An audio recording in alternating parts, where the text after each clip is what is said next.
Get that baby out of my store. The words landed like a slap across every face in the room. Silas Boone stood frozen at the counter of Hatcher's General Store, his 8-month-old son pressed against his chest, one small fist curled around the collar of his worn coat. The can of formula sat on the wooden counter between him and Gerald Hatcher, close enough to touch, impossible to reach. You heard me? Hatcher's voice didn't rise. It didn't need to. A man who can't feed his own child has no business making promises he can't keep. 2 weeks? You told me 2 weeks 6 weeks ago. Nobody in that store moved. Not the woman by the flour sacks, not the 2 ranch hands near the door, not a single soul. And Silas, who had buried his wife 8 months ago, who had worked until his hands bled, who had never once asked anyone for anything he didn't intend to pay back, felt something in his chest go very, very quiet. If that had happened to you, if the whole town watched and said nothing, what would you have done? Before we go further, if stories like this one move you, if they remind you that ordinary people can do extraordinary things, please hit that subscribe button right now and turn on notifications so you never miss what comes next. And when you're done watching, drop a comment below.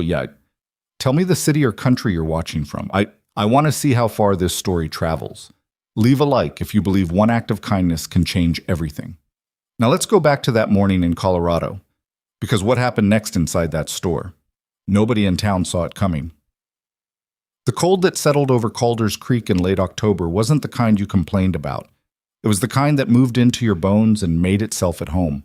The kind that reminded you, quietly, without drama, that the frontier didn't care whether you survived it or not. Silas Boone had been awake since 4 a.m, not because Eli was crying, though Eli had been crying since 2.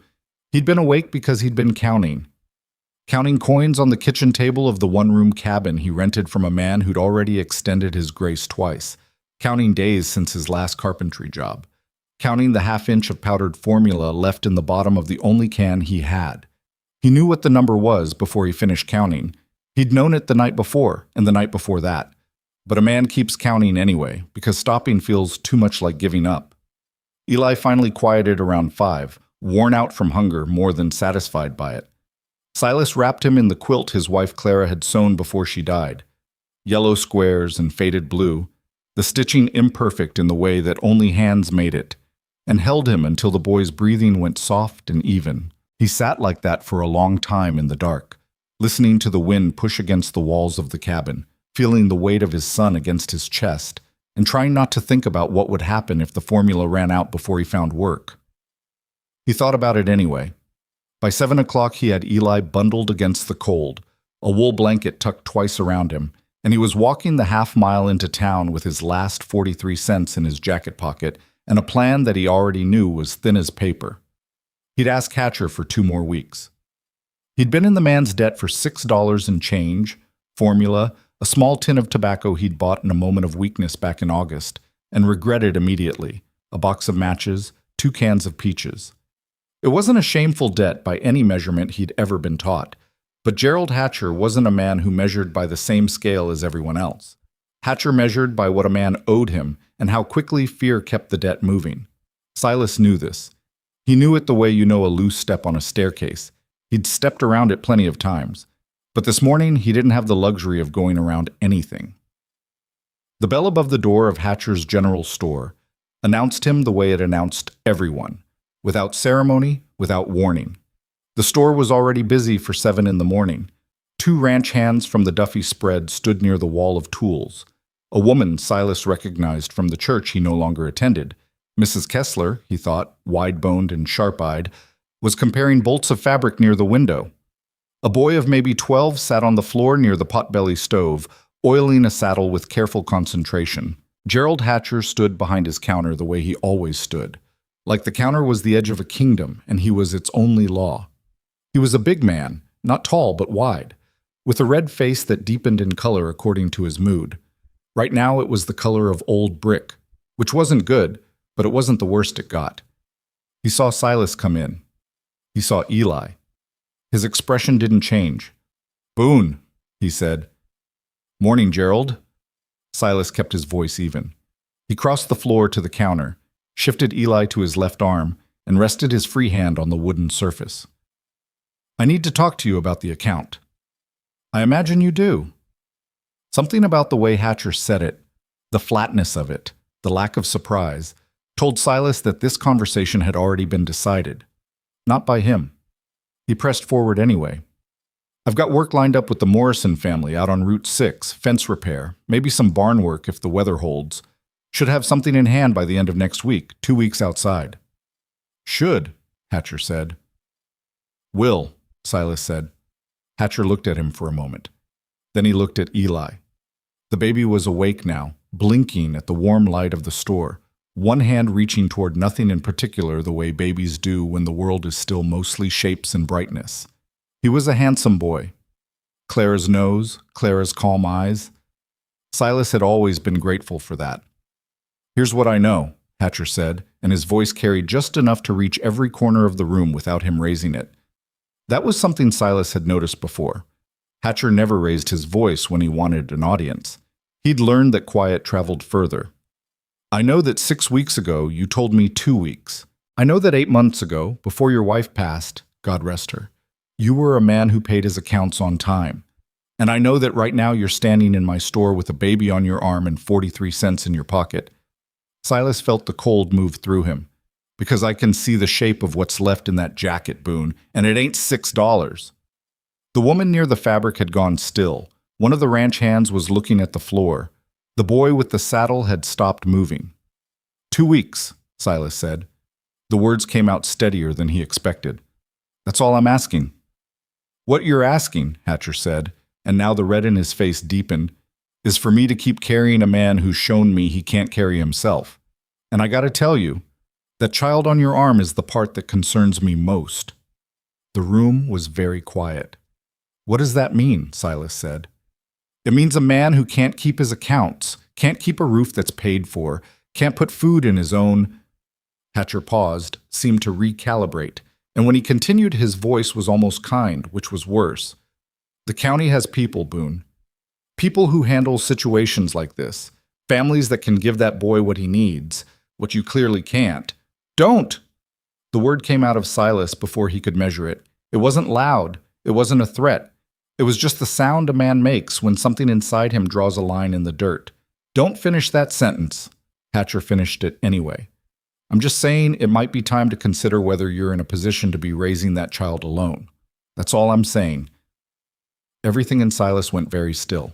Not the still of calm. The still of a man who has just heard something he will never be able to unhear. Something that lodged between his ribs and started burning there. He held Eli a little tighter, maybe without meaning to. The baby made a small sound, shifted against him. The can of formula sat on the shelf behind Hatcher's left shoulder. Silas could see the red label from where he stood. He didn't have the money for it. He didn't have the money to clear the debt.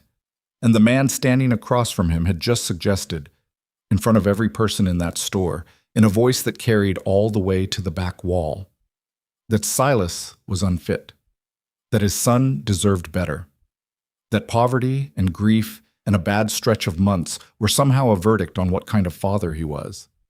Silas looked at Mrs. Kessler. She looked away. He looked at the ranch hands. One of them cleared his throat and studied the display of nails on the wall. He looked at the boy with the saddle. The boy was maybe 12 years old, and he met Silas's eyes for exactly 1 second before he looked down. That 1 second was the most honest thing in the room. Silas turned back to Hatcher. He breathed once, slowly, through his nose. I'll get you your money, he said. Every cent. See that you do, Hatcher said. And in the meantime, he nodded toward the door. I think we're done here. Silas didn't move. Not because he was defying the man. Not exactly. He didn't move because for one terrible moment he genuinely didn't know where to go. The cabin was paid through the end of the week and not a day beyond. The Morrison fence work was real, but it was contingent on weather, and the sky had been threatening snow for 3 days. His nearest neighbor, old Pete Garfield, had his own family to feed. His in-laws were 2 states east and had never liked him much when Clara was alive. Eli chose that moment to start crying. Not a hungry cry. The formula was long gone. That was a different sound, and Silas knew every sound his son made the way a musician knows the notes of a song he's played 1,000 times. This was a scared cry. a too-tight cry. Silas realized he'd been pressing the boy against his chest harder than he meant to, and he loosened his grip immediately, rocking slightly, making the low shushing sound that sometimes worked. "Hush now," he murmured. "It's all right. It's all right." It wasn't all right. He was saying it anyway because that's what you did. That's when the voice came from the back of the store. It wasn't loud. It wasn't dramatic. It was simply the voice of a woman who had decided to speak, and who apparently had not made that decision lightly. "Gerald." Every head turned. She was standing near the shelves of canned goods, and Silas had honestly not noticed her when he came in, which told him she'd been standing very still for some time. She was somewhere in her mid-40s, maybe, with dark hair going silver at the temples, and the kind of posture you associated with someone who had spent years making decisions and standing behind them. She wore a coat that was good quality without being showy, and her boots were the boots of someone who actually rode and walked and worked, not someone who bought them for the look. She was looking at Hatcher with an expression Silas couldn't quite name.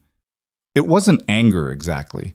It was more like the expression of a person who has just watched someone do something they consider genuinely beneath human decency and who has decided, quietly, to say so. "Lenora," Hatcher said. His voice changed. "Not much, but enough." "I didn't realize you were—" $6.40, she said. Hatcher blinked. "I beg your pardon?" She was already moving toward the counter.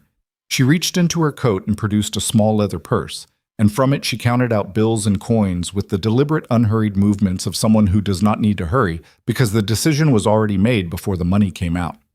She set it on the counter. $6.40 exact. "That should clear Mr. Boone's account," she said.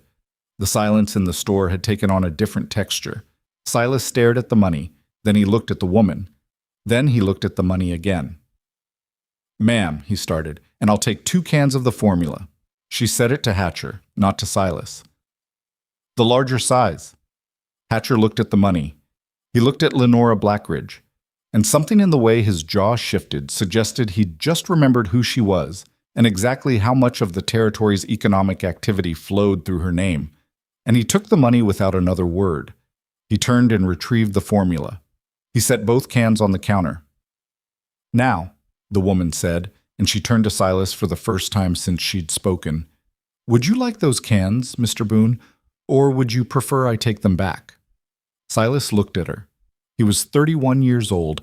He had been a good husband, a decent carpenter, a man who paid his debts and kept his word, and had never, not once in his adult life, accepted charity from anyone. He had a specific bone-deep aversion to it that came from a father who'd told him, more than once in more than one way, that a man who took what he didn't earn was a man who'd already started disappearing. He looked at his son. Eli had quieted. He was looking at this woman with the focused, solemn attention that babies sometimes give to strangers, as if they're working something out. "I don't take charity," Silas said. "I'm not offering any." Her voice was straightforward, not unkind, but not soft either. "I'm offering you a job. The pay is fair, the work is real, and that," she glanced briefly at the formula, "comes out of your first week's wages if you prefer it that way." Silas stared at her. He was aware that everyone in the store was watching this. He was aware that he smelled like wood smoke and sleeplessness, and that his coat had a tear at the right cuff he hadn't been able to mend.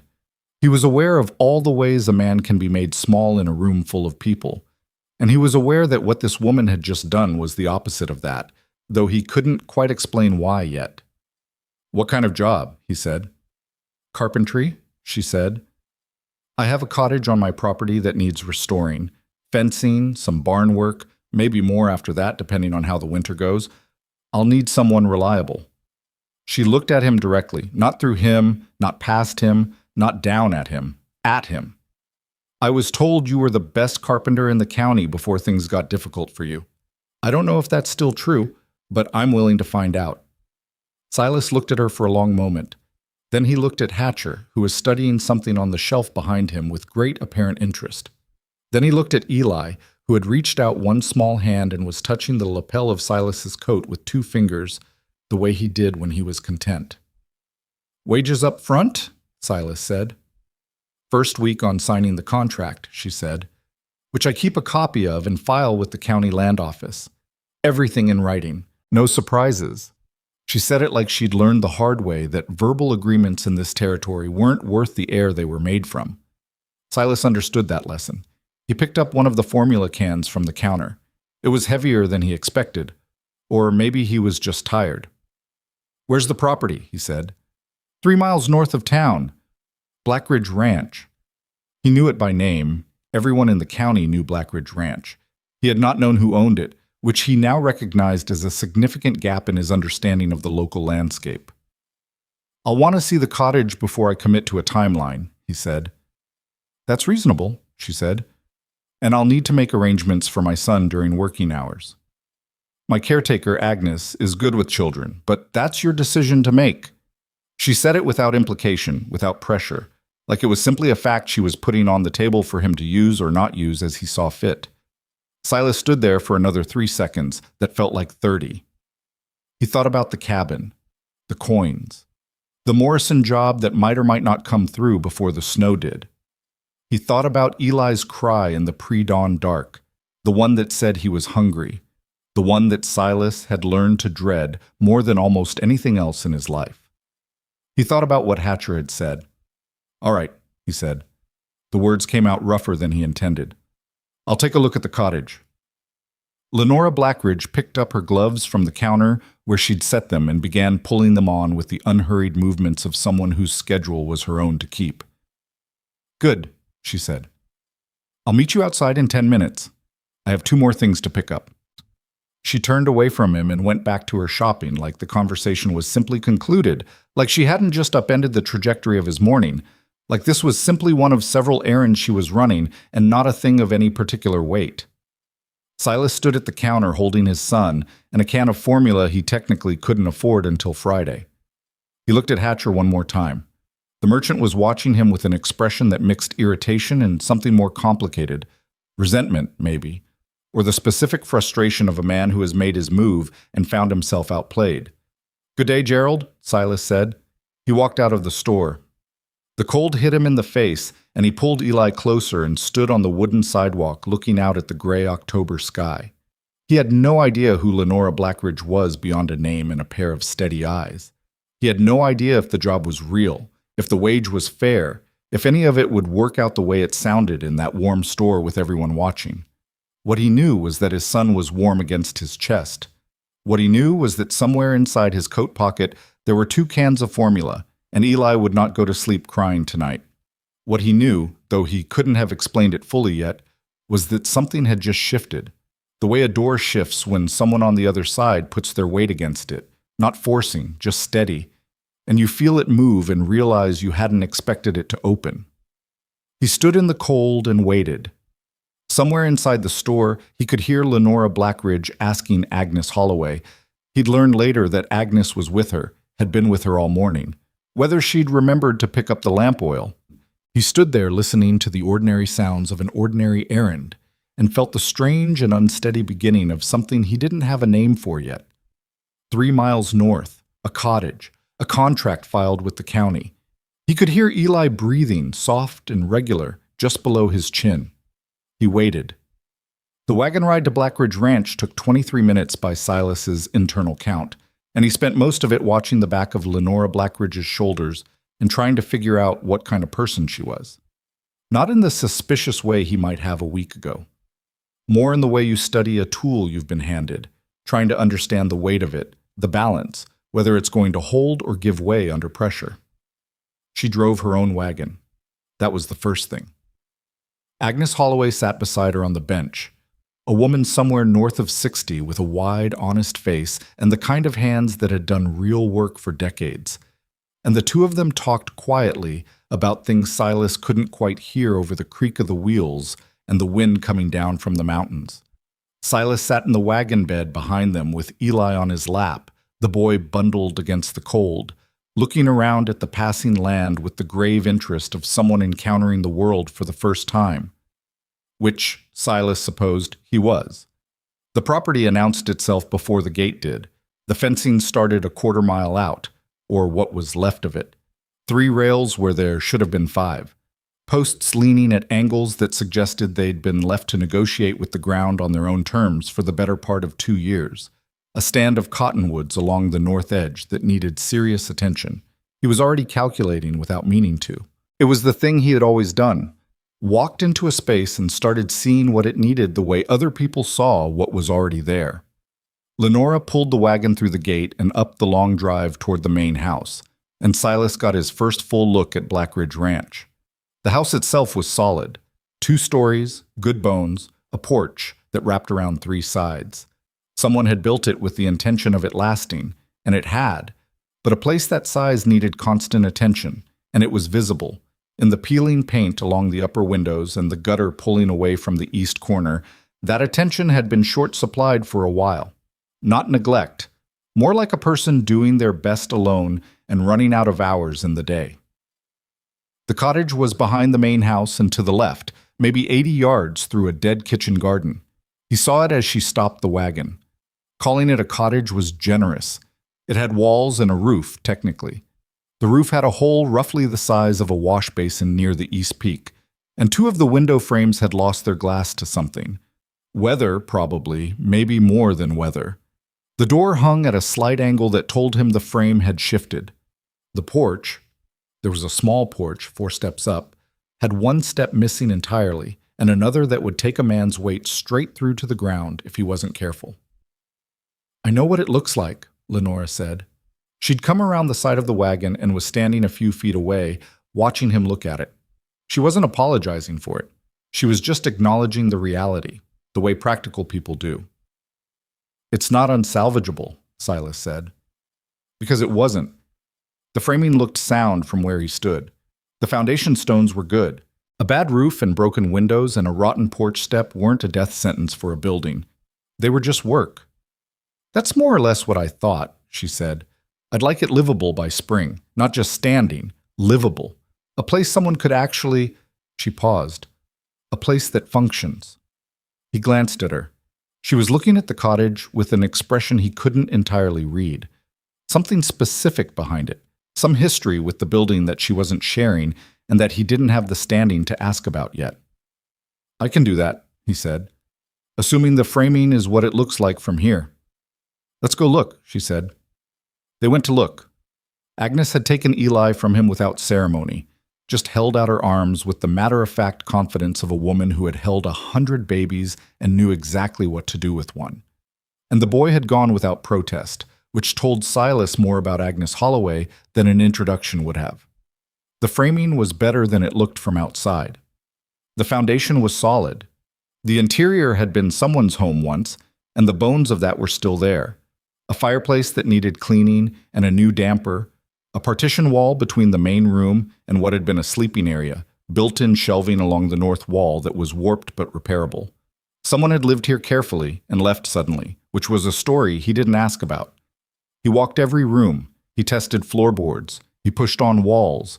He climbed through the hole in the ceiling, carefully, on a board he found leaning against the exterior, to look at the roof structure from the inside, and found it better than expected. One section of rafter had given way. The rest was holding. When he climbed back down, Lenora was standing in the main room looking at the shelving. 2 months, he said. Maybe 6 weeks if the weather cooperates, but I wouldn't count on that. What will you need? He started listing. Lumber, obviously. Roofing material.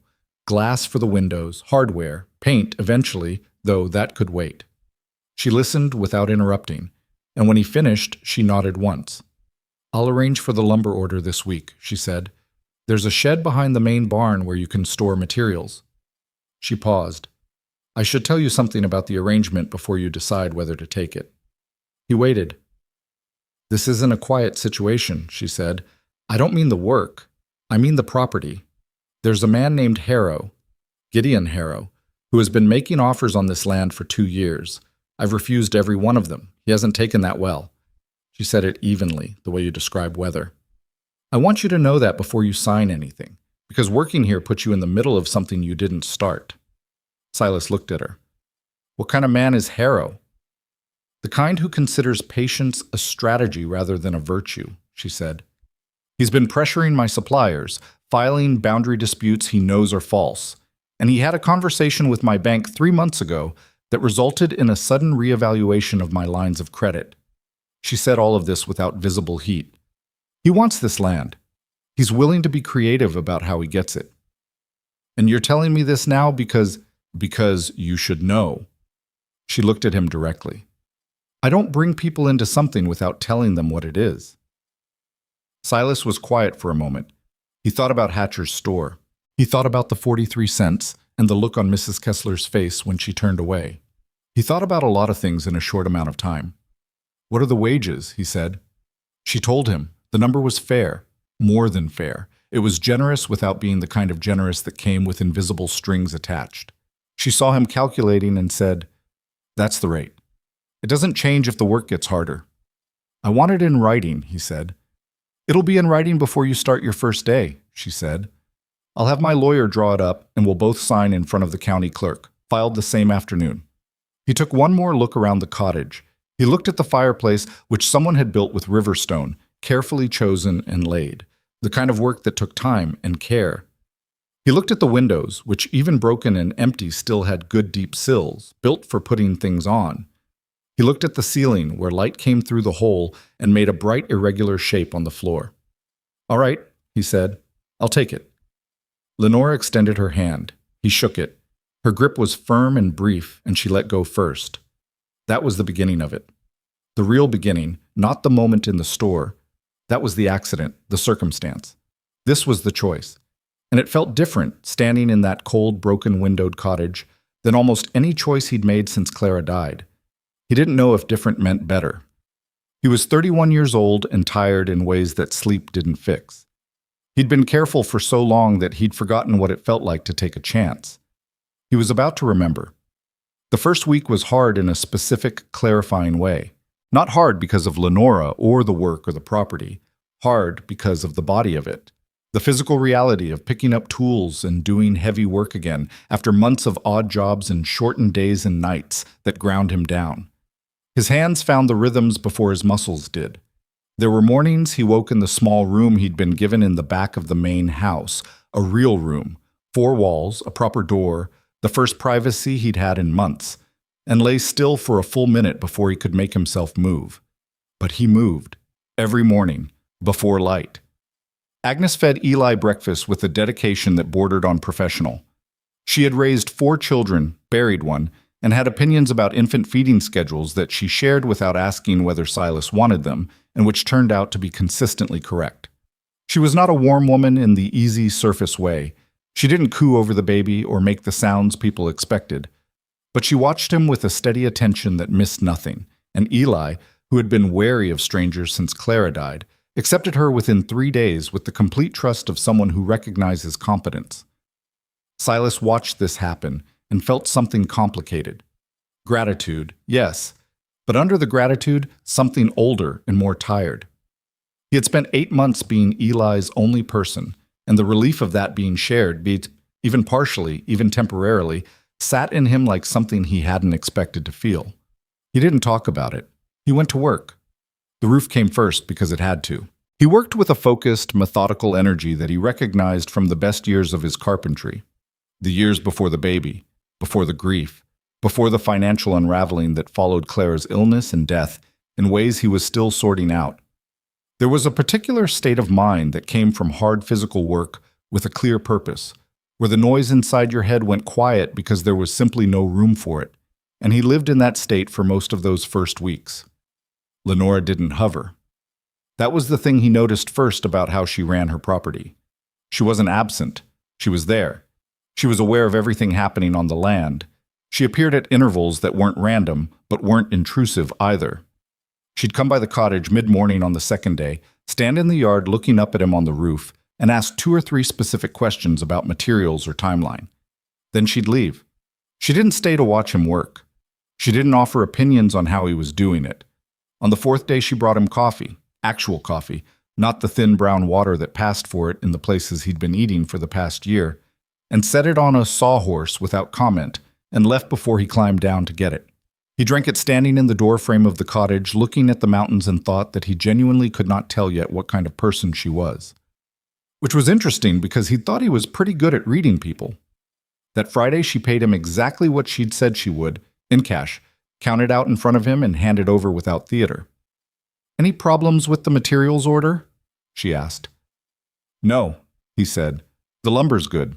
Better than I expected for the price." "I know the man at the yard," she said. "He's honest." A pause. "Most people around here are, whatever the current gossip might suggest." He looked up at that. She was looking at him with a slight, flat expression that told him she was aware of what was being said in town. He hadn't heard it directly yet. He'd been 3 miles north of town all week. But he wasn't surprised it existed. "I'm not worried about gossip," he said. "You might be, once you hear it," she said. He found out what she meant the following Tuesday, when he made the supply run into Calder's Creek. He heard the first version of it from a man loading feed at the hardware store, who stopped talking when he saw Silas and then very deliberately resumed at a slightly lower volume. He heard a cleaner version from Pete Garfield, who he ran into outside the post office, and who told him directly, the way Pete always did things. "People are saying she's keeping you out there," Pete said. "Not for the work." Silas looked at him. "People can say what they want." "I know that," Pete said. "I'm not saying I believe it. I'm telling you what's out there, because you should know." He paused. "Hatcher's the one spreading it. Started the same day you left his store with her." Silas was quiet for a moment, absorbing that. "She's a widow," he said. "I'm a widower. We have a legal contract. I don't know what people expect." "They expect less," Pete said simply. "From both of you, that's the problem." The problem was also something Silas couldn't do much about from 3 miles north of town. So he drove the wagon back to Blackridge Ranch and told Lenora what Pete had said, because it seemed like the kind of thing she should know. She was in the main barn when he found her, doing something practical with a length of rope and a pulley system that had apparently been misbehaving. She listened to him without stopping what she was doing. "Hatcher," she said when he finished. "That's what Pete said." "Hatcher and Harrow aren't friends," she said, still working the rope. "But they have compatible interests right now. Harrow's been using local business owners to apply pressure. Hatcher's been in debt to Harrow's bank for 3 years. She said it without heat, the way she said most things. "This isn't personal, Mr. Boone. Or rather, it's personal for Harrow. Everything else is business." "You knew this was coming," Silas said. "I expected something like it." She finally got the pulley to do what she wanted and stepped back, checking the line with a pull. "I also expect it to get more specific." "How much more specific?" She looked at him then. "I don't know yet. That's the honest answer." He stayed with that for a moment. He thought about Pete's face on the sidewalk, the particular expression of a man delivering news he doesn't enjoy delivering. He thought about Hatcher's voice in the store, quiet, carrying, and the way the room had gone still. "Is there anything you want me to do differently?" he said. She considered the question with what appeared to be genuine care. "Keep working," she said finally. "Do good work. Let what's happening be visible." She met his eyes. The best answer to lies is something real. He thought about that on the walk back to the cottage. He thought about it while he replaced the 3rd window frame of the week, fitting new glass into rebuilt casing with the careful attention that good work required. He thought about it while Agnes brought Eli out to the yard that afternoon, bundled against the cold, and set him in a little wooden box contraption she'd constructed that let him sit upright and look at things without being set on cold ground. And the baby spotted Silas on the ladder and made the specific sound that meant he recognized him, and Silas climbed down without thinking about it and crossed the yard just to be closer. He sat on the porch step, the new porch step, solid, level, built to last, and held his son in the thin autumn sunlight while Agnes went back inside to start something on the stove. And he sat there for a few minutes, not thinking about gossip, or Harrow, or Hatcher, or any of it. Just the weight of Eli in his lap, and the sound of the wind in the cottonwoods and the mountains going blue-gray at the edges where the afternoon was turning cold. He was still sitting there when Lenora came around the side of the house, saw him, and stopped. She didn't say anything for a moment. She just stood there, and in the quality of her stillness he caught something. Some small, brief thing, a look that crossed her face before she had a chance to arrange it back to neutral, that told him she wasn't entirely what she seemed. Not in a dishonest way.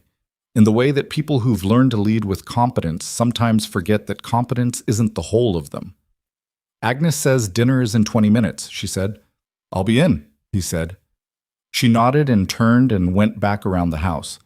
Eli watched her go with his serious eyes. I know, Silas told him. I don't know what to make of her either. The second week brought two things. The first real snowfall, which was light and passing, and the first direct trouble from Harrow's direction. The snow came Tuesday and was gone by Wednesday afternoon. The trouble came Thursday, in the form of two men on horseback who rode up the drive in the late morning when Silas was working on the east fence line. He saw them coming from 200 yards out and stood still and watched, hammer in hand, making no move to meet them. They stopped at the fence. Neither got down from his horse. You Boone? The older one said. I am, Silas said. We're from the Harrow Land Management Office. He said it like those words meant something automatic.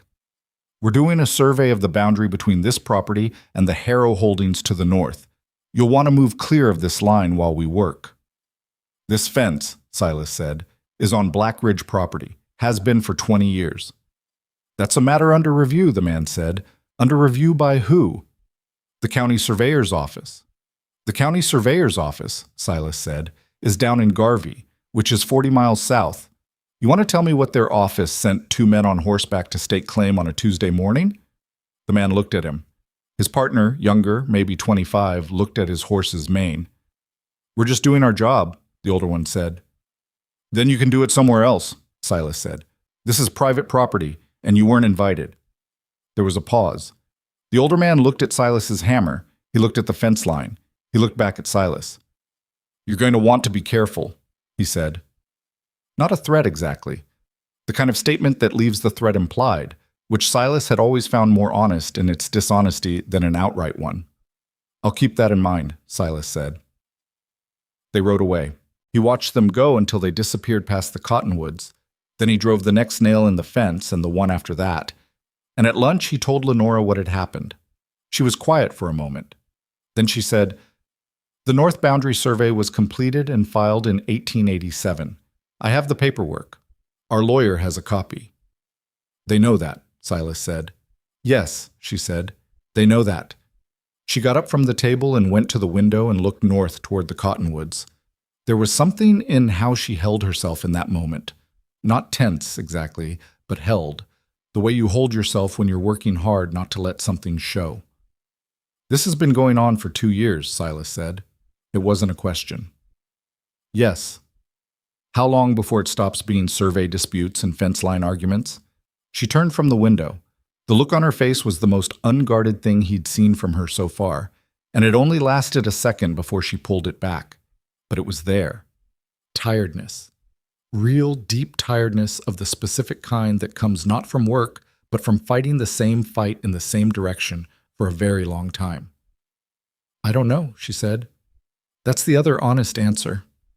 Agnes was at the stove, stirring something with her back to them both, but Silas knew she was listening and knew she knew things she hadn't said yet. He filed that away. That evening he stayed at the cottage late, working on the interior partition wall by lantern light, and it was almost 9 o'clock when he heard footsteps on the new porch boards, and Lenora appeared in the doorway with 2 cups of something hot. She held one out. He took it. Coffee again, or close enough. She looked at the wall, the work he'd done, the way the lantern light showed the fit of the boards. He'd rebuilt the partition from scratch. The old lumber had been too far gone to save, and the new wall was plumb and solid and fitted at the corners the way it should be. You're good at this, she said.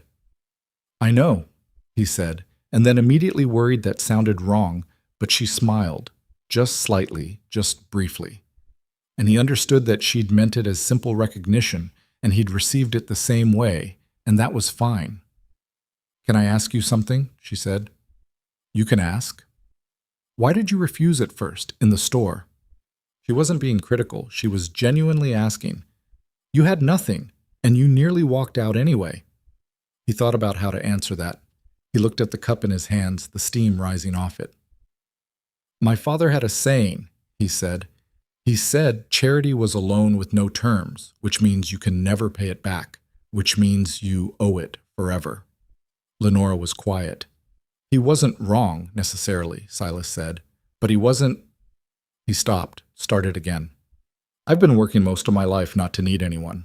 And I've learned, lately, mostly, that there's a difference between not needing people and refusing to let people help you.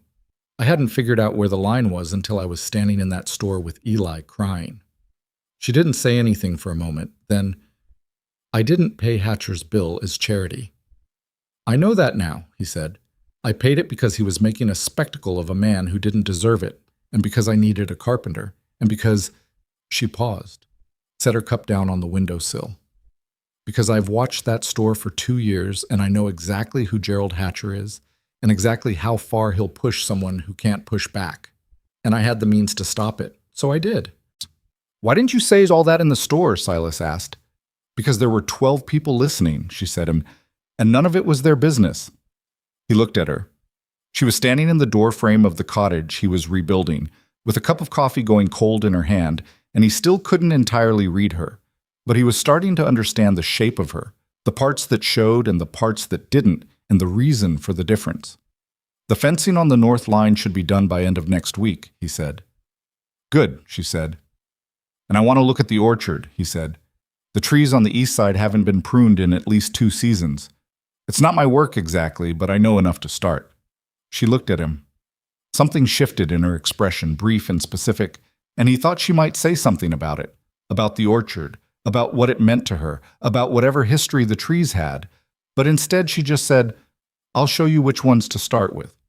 All right, he said. She picked up her cup and left, her footsteps crossing the new porch boards with a sound that was clean and solid, the sound of something built to hold weight.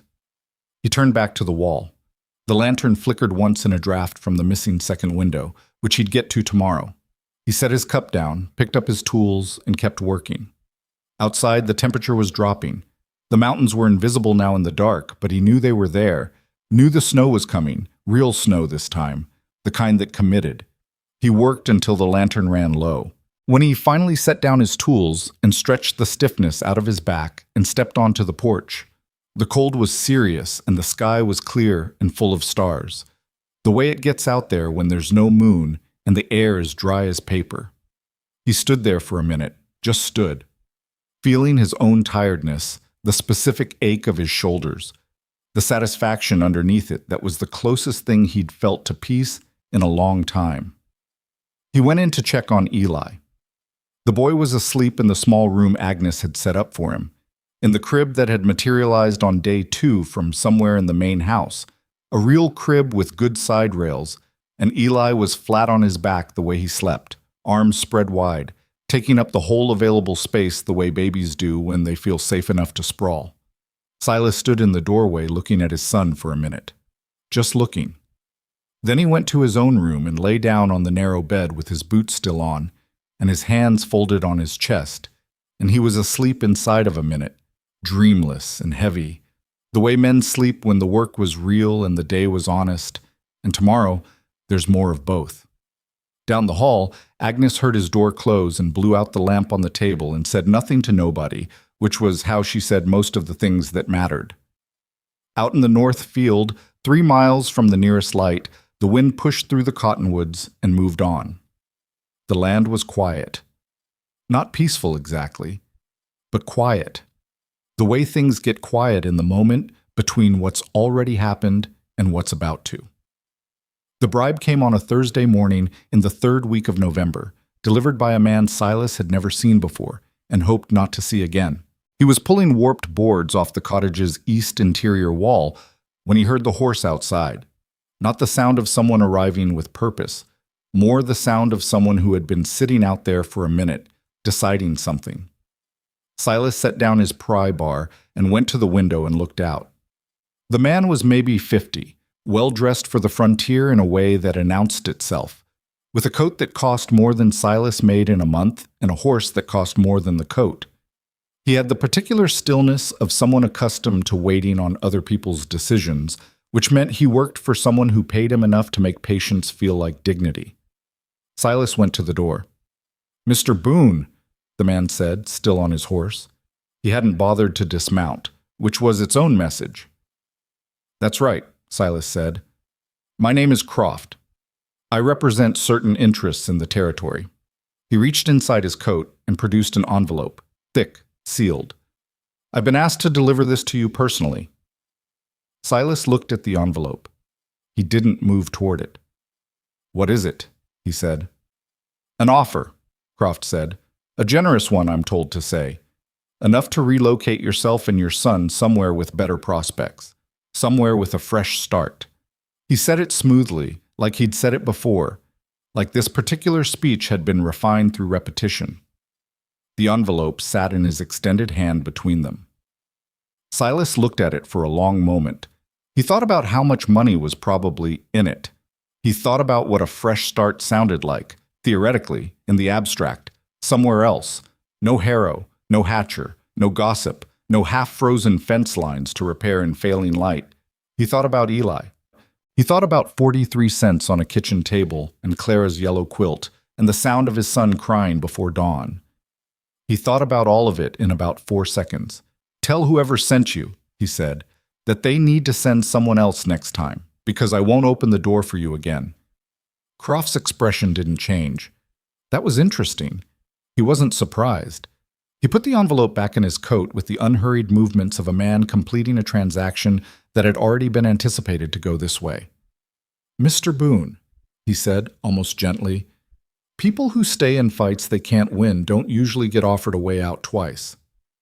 Then I guess this is the only time, Silas said. Croft turned his horse and rode back down the drive without looking back. Silas watched him go until he was past the gate. He stood on the porch for a moment after that. His hands were steady, which surprised him slightly. He'd expected some kind of reaction, anger maybe, or fear, but what he felt was mostly a flat, clear certainty that sat in his chest without drama. He hadn't asked how much was in the envelope. He realized, standing there in the cold, that he genuinely hadn't wanted to know.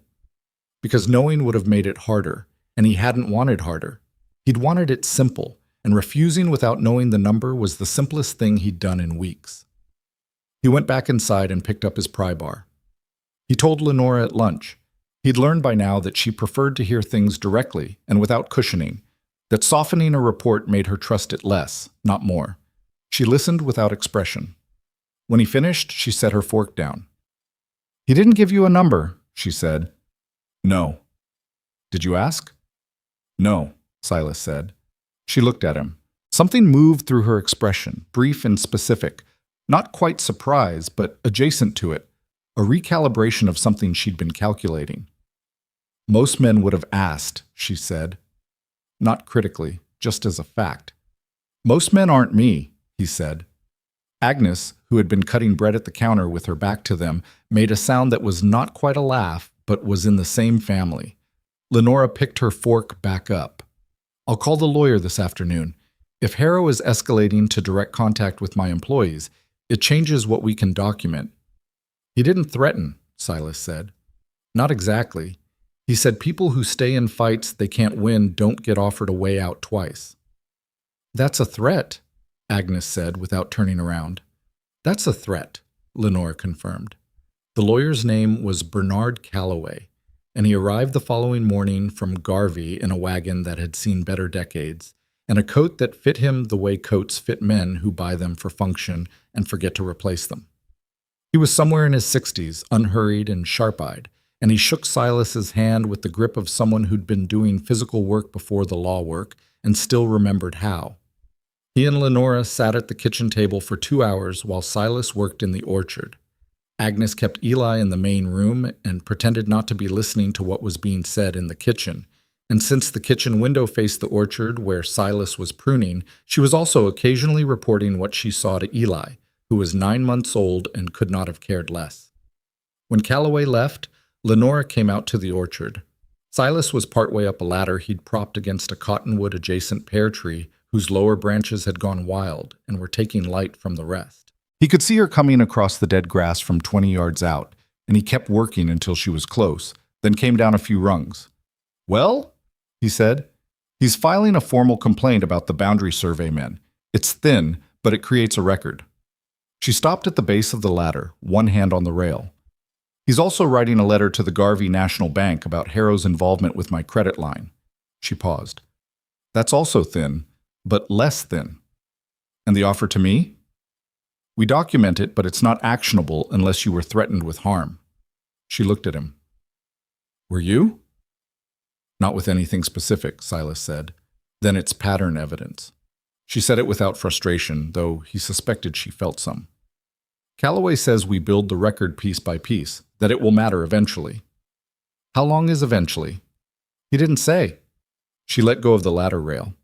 He said probably spring. Spring. It was the last week of November. Silas looked out over the orchard. The trees were bare now, gray-brown and knobbly against the winter sky, but he'd been pruning them in the sequence she'd shown him. Start at the east end, work toward the light. And he could already see what they'd be in April. Not perfect. The neglect had done real damage in certain places. Growth that had gone the wrong direction for 2 seasons and couldn't be fully corrected in 1 winter, but workable. Living things that wanted to produce and just needed someone to clear the way. I can stay until spring, he said. Lenora looked at him. I know, she said. That's not what I'm worried about. Then what are you worried about? She looked away from him, across the orchard. I'm worried about what happens between now and then. She said it quietly, without the usual flatness she kept her voice at. Harrow's patient. He's been patient for 2 years, but patient men run out of patience when they start spending money on lawyers and surveyors and men on horses. At some point, he'll do something bigger. What kind of bigger? I don't know yet, she said. That's what keeps me awake. He came down the last 2 rungs of the ladder and stood on the ground beside her. They were close enough that he could see the cold had reddened her cheeks and that she was standing very still, which he'd come to understand meant she was working hard on something internally. I'm not leaving, he said. It came out simple and clean, which was how he'd meant it. She looked at him. That same brief, unguarded look that appeared sometimes in the spaces between her competence. I know that too, she said. That's not simple for me to accept. He understood what she meant. Or he thought he did. She'd been managing alone for long enough that accepting help had become its own kind of vulnerability, which was a thing he recognized from the inside. He didn't say anything. She didn't either. After a moment, she nodded once, turned, and walked back toward the main house, her footsteps deliberate on the frozen ground. He climbed back up the ladder and kept pruning. Harrow's next move came 10 days into December, and it was the banks, which Calloway had apparently anticipated but couldn't prevent. Lenora received a letter from the Garvey National Bank on a Tuesday morning informing her that her operating line of credit, the one she used for seasonal cattle purchases, the one she'd had for 11 years without a missed payment, was being reevaluated in light of current market conditions and suspended pending review. The review would take, the letter said, 4 to 6 weeks. She read the letter at the breakfast table. Silas watched her read it. He could tell what it was by the way she went still, the way she set it down carefully when she was done, as if setting it down too hard might let it know it had landed. Harrow's bank, she said. He has a relationship with Garvey National? Silas asked. His brother-in-law is on the board, Agnes said, from the stove, where she was not pretending not to listen anymore. Lenora looked at Agnes. Agnes looked back. Something passed between them that had the texture of a very old conversation being resumed. We have enough to get through the winter without the line, Lenora said. It wasn't confident exactly. It was calculated. She was running numbers in her head while she said it, and Silas could see the calculation happening. Barely, Agnes said. Barely is enough, Lenora said. What about spring? Silas asked. The cattle purchases? I'll find another bank, she said. There's a cooperative lending office in Fort Marin. Smaller, slower, but independent. She folded the letter. I should have moved the account 2 years ago. I kept thinking Harrow would stop. She set the folded letter beside her coffee cup. He doesn't stop. No, Silas said. She looked at him. I need to go to Garvey, she said, next week, to speak to the bank in person and begin the process of transferring my accounts. She paused. That will leave the property with only Agnes and the 2 ranch hands for 2 days. He understood what she was asking without her having to ask it. I'll be here, he said. I wasn't going to ask you to. I know, he said. I'll be here. Agnes put a plate of biscuits on the table and sat down, which was her way of declaring a topic resolved. The week before Lenora left for Garvey was the week the real cold arrived. Not the visiting cold of October and November, but the resident cold of deep winter, the kind that came down from the mountains and installed itself without apology. The temperature dropped 20 degrees in 2 days, and the wind picked up from the northwest, and Silas worked in it without complaint because the work didn't stop for weather, and neither did he. He finished the cottage interior walls that week. He fitted the last window. He rebuilt the fireplace damper and cleaned the flue and got a test fire going, and sat on the stone hearth watching it work, checking for draw, checking for smoke, checking all the things a man checks when he's about to declare a thing done. It drew clean and bright, and the heat spread through the small room with an efficiency that told him the insulation work in the walls had been done right. He sat there for a while after the checking was done, the fire going, the clean smell of new plaster and fresh lumber and wood smoke mixing together. This was the thing he'd built for the past 6 weeks. 4 walls, a roof, a fireplace, floors level and true. It was not finished. There was trim work to do, painting. The porch rail needed a 3rd post.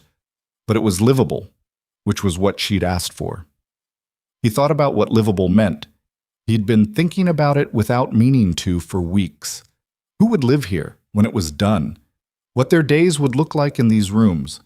Whether the east window caught morning light the way it seemed to, or whether the mountains blocked it part of the year. He didn't let the thought go anywhere it wasn't supposed to go. He just noted it, the way you note the weather, and got up and went back to work. Lenora left for Garvey on a Monday. Agnes had Eli. Silas had the fence line and a list of things she'd left him on the kitchen table in handwriting that was compressed and precise, left slanting, the writing of someone who thinks faster than they write. He read the list twice. It was thorough. Who to call if there was trouble with the cattle, where the extra lamp oil was kept, who in town he could trust, and who he couldn't, Calloway's address in Garvey, in case something legal happened that needed immediate attention. At the bottom, added in a different ink, slightly different pressure, like she'd thought of it after she'd put the pen down and picked it up again. The orchard east wall post is loose. Don't let it go another week. He fixed the post that afternoon. It wasn't on any list he'd made for himself. He fixed it because she'd asked, and because she was right that it couldn't wait, and because somewhere in the past 6 weeks the distinction between her property and his work had become difficult to locate precisely. He was bracing the post with fresh-dug concrete when Pete Garfield rode up the drive. Pete wasn't the kind of man who visited without reason. He was the kind of man who sent word first if he could. The fact that he'd ridden 3 miles in hard cold without sending word first told Silas something before Pete opened his mouth. "What is it?" Silas said. Pete pulled up his horse and dismounted. He looked at the post, at the cottage visible behind Silas, at the barn and the main house. "Harrow came into town yesterday," Pete said. "Spent 2 hours at the courthouse." Silas waited. "Charlie Webb.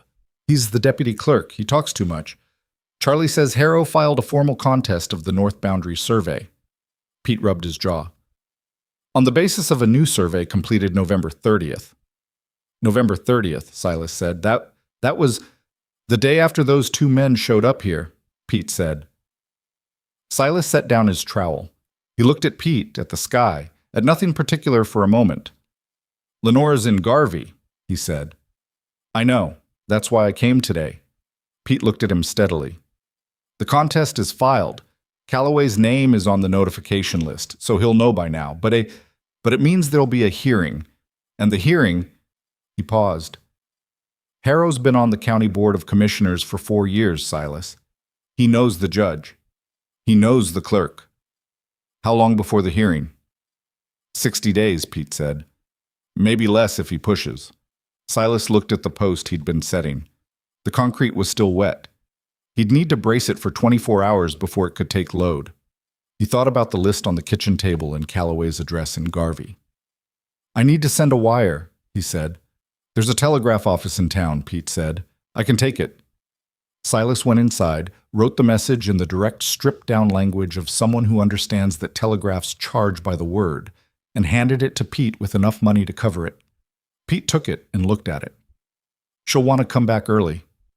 "Probably," Silas said. "But she should finish the bank business first. Calloway can start the response from Garvey. He's already there." Pete nodded. He folded the message, pocketed it, remounted. "You all right out here?" "Yes," Silas said. "The county commissioner thing—" "I heard you," Silas said. Pete looked at him for a moment. "You know you can come stay in town if it gets—" "Pete," Silas said, not unkindly. "I'm fine." Pete nodded again and rode back down the drive. Silas watched him go, then turned back to the post and crouched down and checked the concrete level. Still good. The brace was holding. He'd leave it overnight and check again in the morning.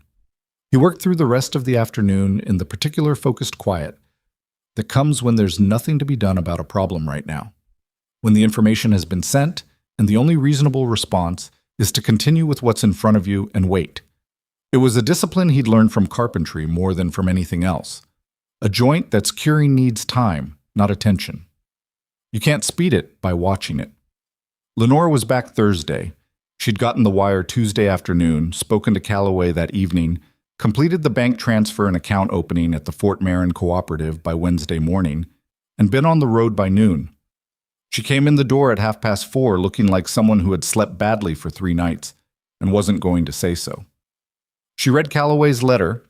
He'd sent one ahead of her, a longer explanation than the wire, at the kitchen table while Agnes made coffee, and Silas sat across from her, not saying anything because she was reading, and there was nothing to say until she was done. She finished. She set the letter down. She looked at the ceiling for a moment in a way that suggested she was counting something internally, or possibly deciding not to say something she was thinking. "He filed on a survey that's 8 days old," she said, "using surveyors who are employees of Harrow Land Management." "Can he do that?" Silas asked. "He did it," she said. "Whether he can make it stick is a different question." She looked back down at the letter.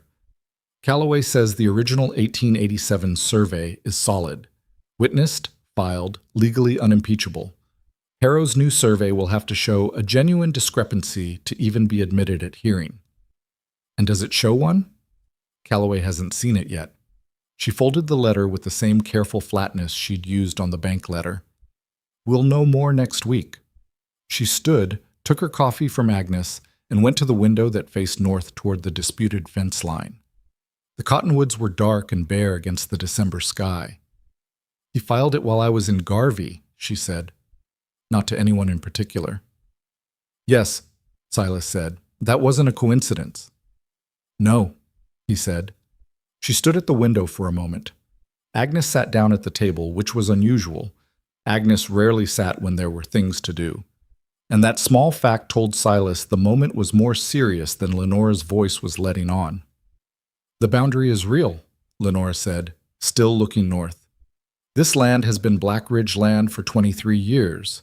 My husband built the north fence himself the first year we were married." Her voice stayed level.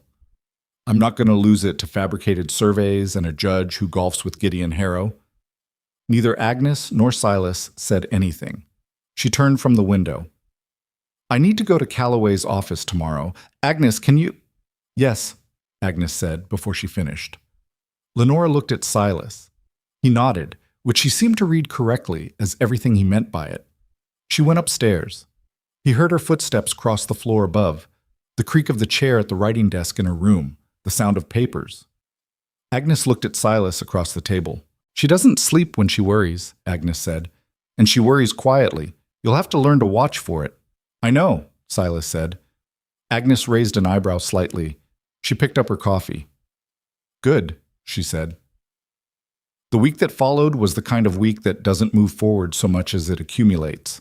Calloway sent more documents. Lenore drove to Garvey and back in a single brutal day.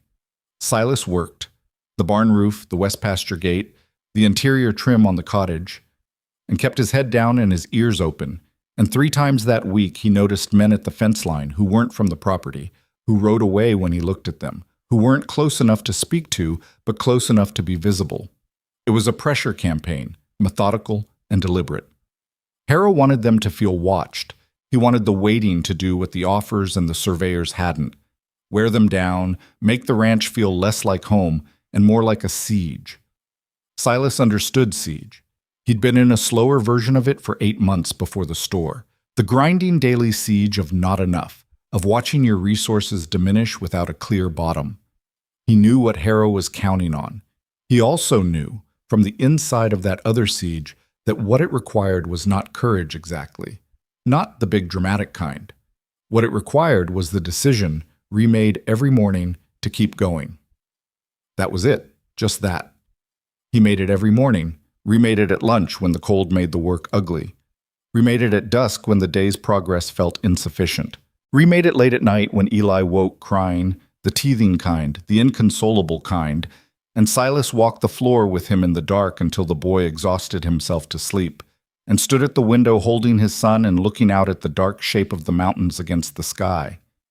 He thought about Lenora, awake at her desk above him, working through documents in the cold. He thought about Agnes asleep in her room, dreaming whatever Agnes dreamed, unfazable by day but presumably human enough to need rest.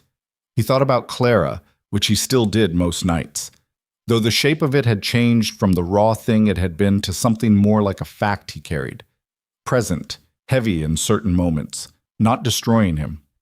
He thought about how strange it was that the worst stretch of months in his life had deposited him here, in a house on a contested piece of land in the middle of a fight he hadn't started, holding his sleeping son and feeling, somehow, more solidly himself than he had in years.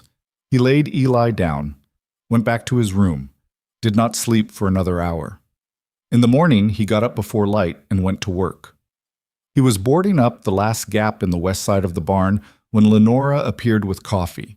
The third time she'd brought it to wherever he was working without announcing she was going to, which he'd stopped being surprised by after the second time. She handed him the cup. He drank.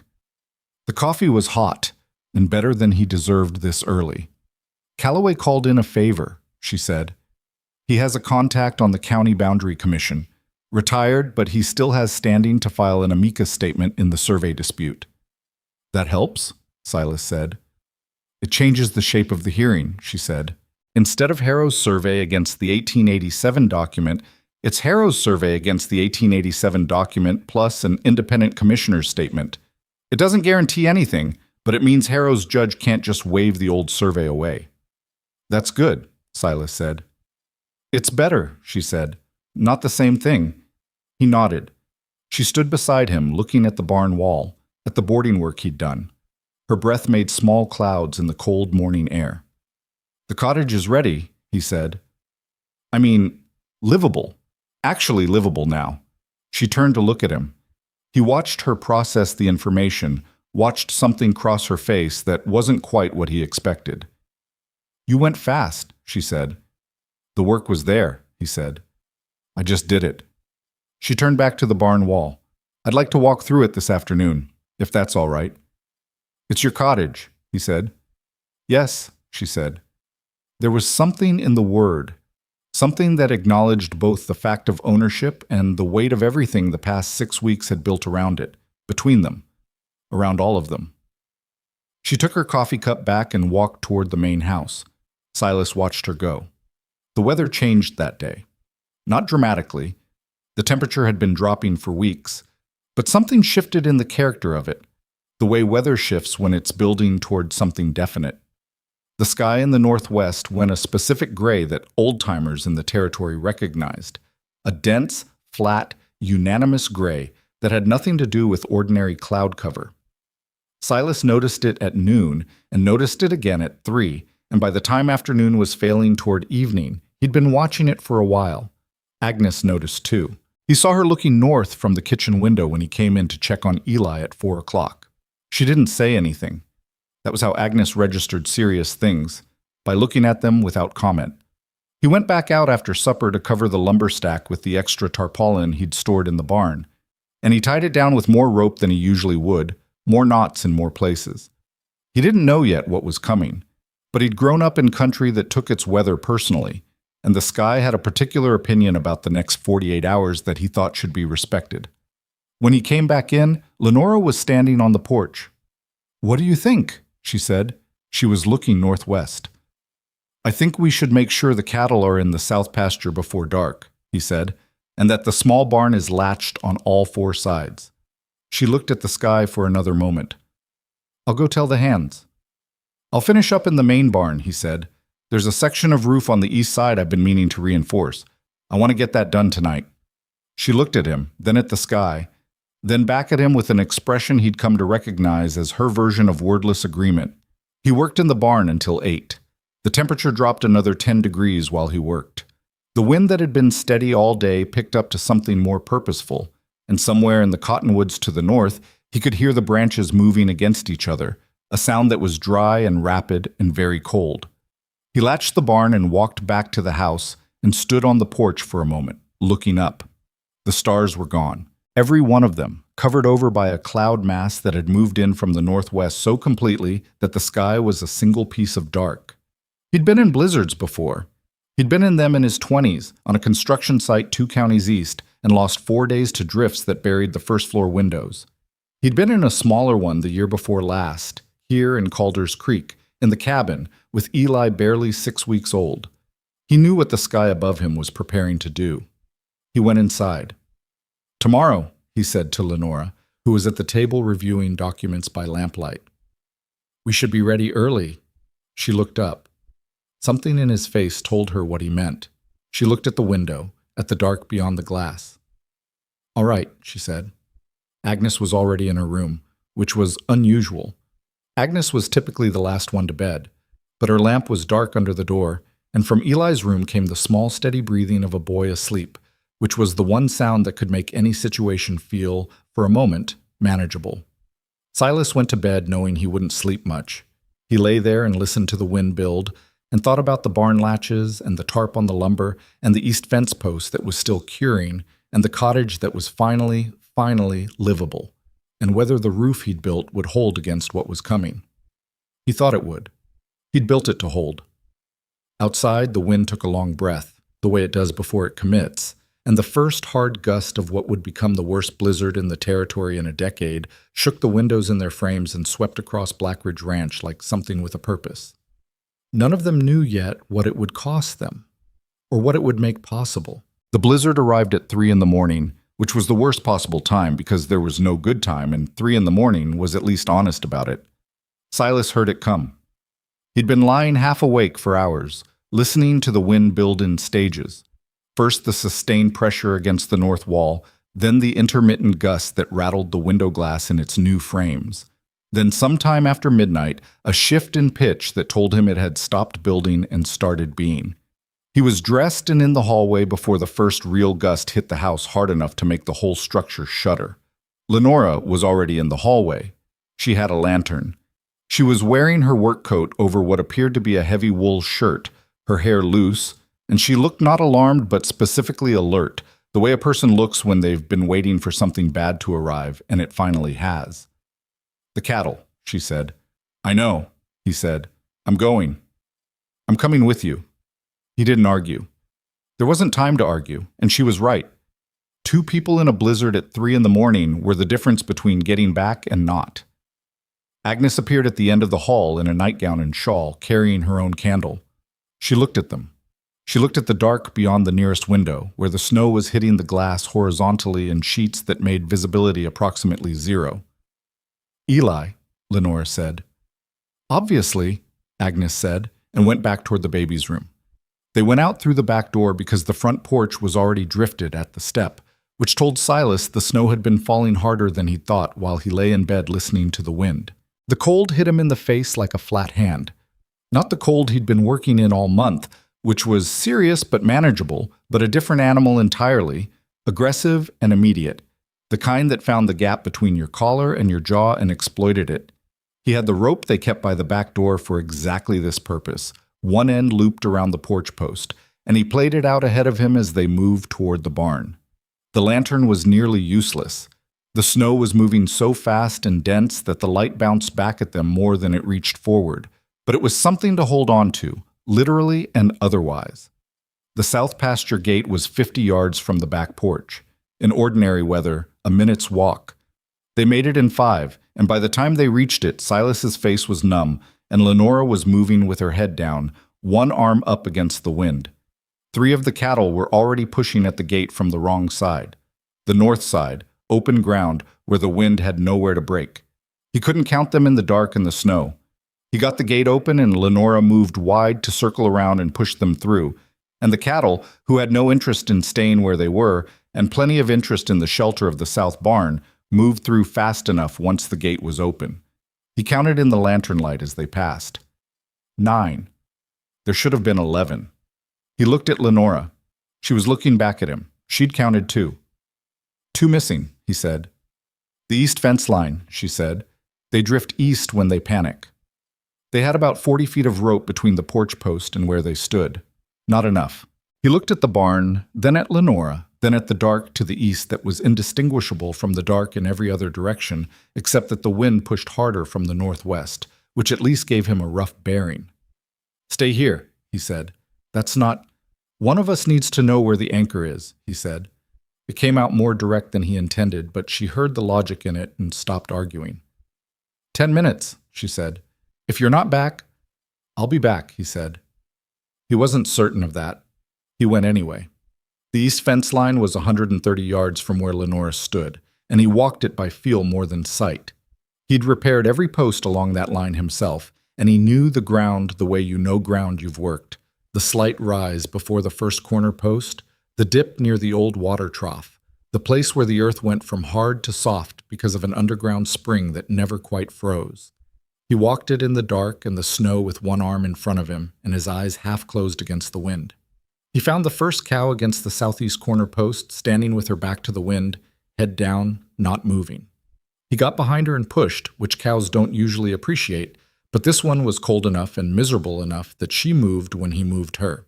He found the second 20 feet further east, on the wrong side of the fence. The wire had given at the bottom, he could feel it with his boot, and getting her back through the gap in the dark with numb hands and no leverage was the hardest 4 minutes of the night. His left hand went through the wire at one point, and he felt the cut before he felt anything, because the cold had taken sensation, and he kept working because there was nothing else to do. Both cows back through. He found the fence post. He turned northwest into the wind and walked. He got back to Lenora in 8 minutes. He knew because she was counting. He could see her lips moving when the lantern caught her face. "You're bleeding," she said. "Later," he said.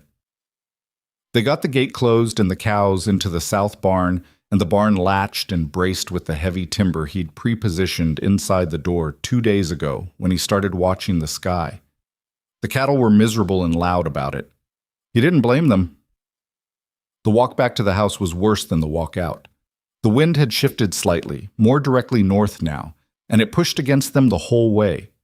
He kept his hand on the rope and his shoulder against Lenora's, and they moved together in a way that was entirely without grace or dignity and completely necessary. Inside.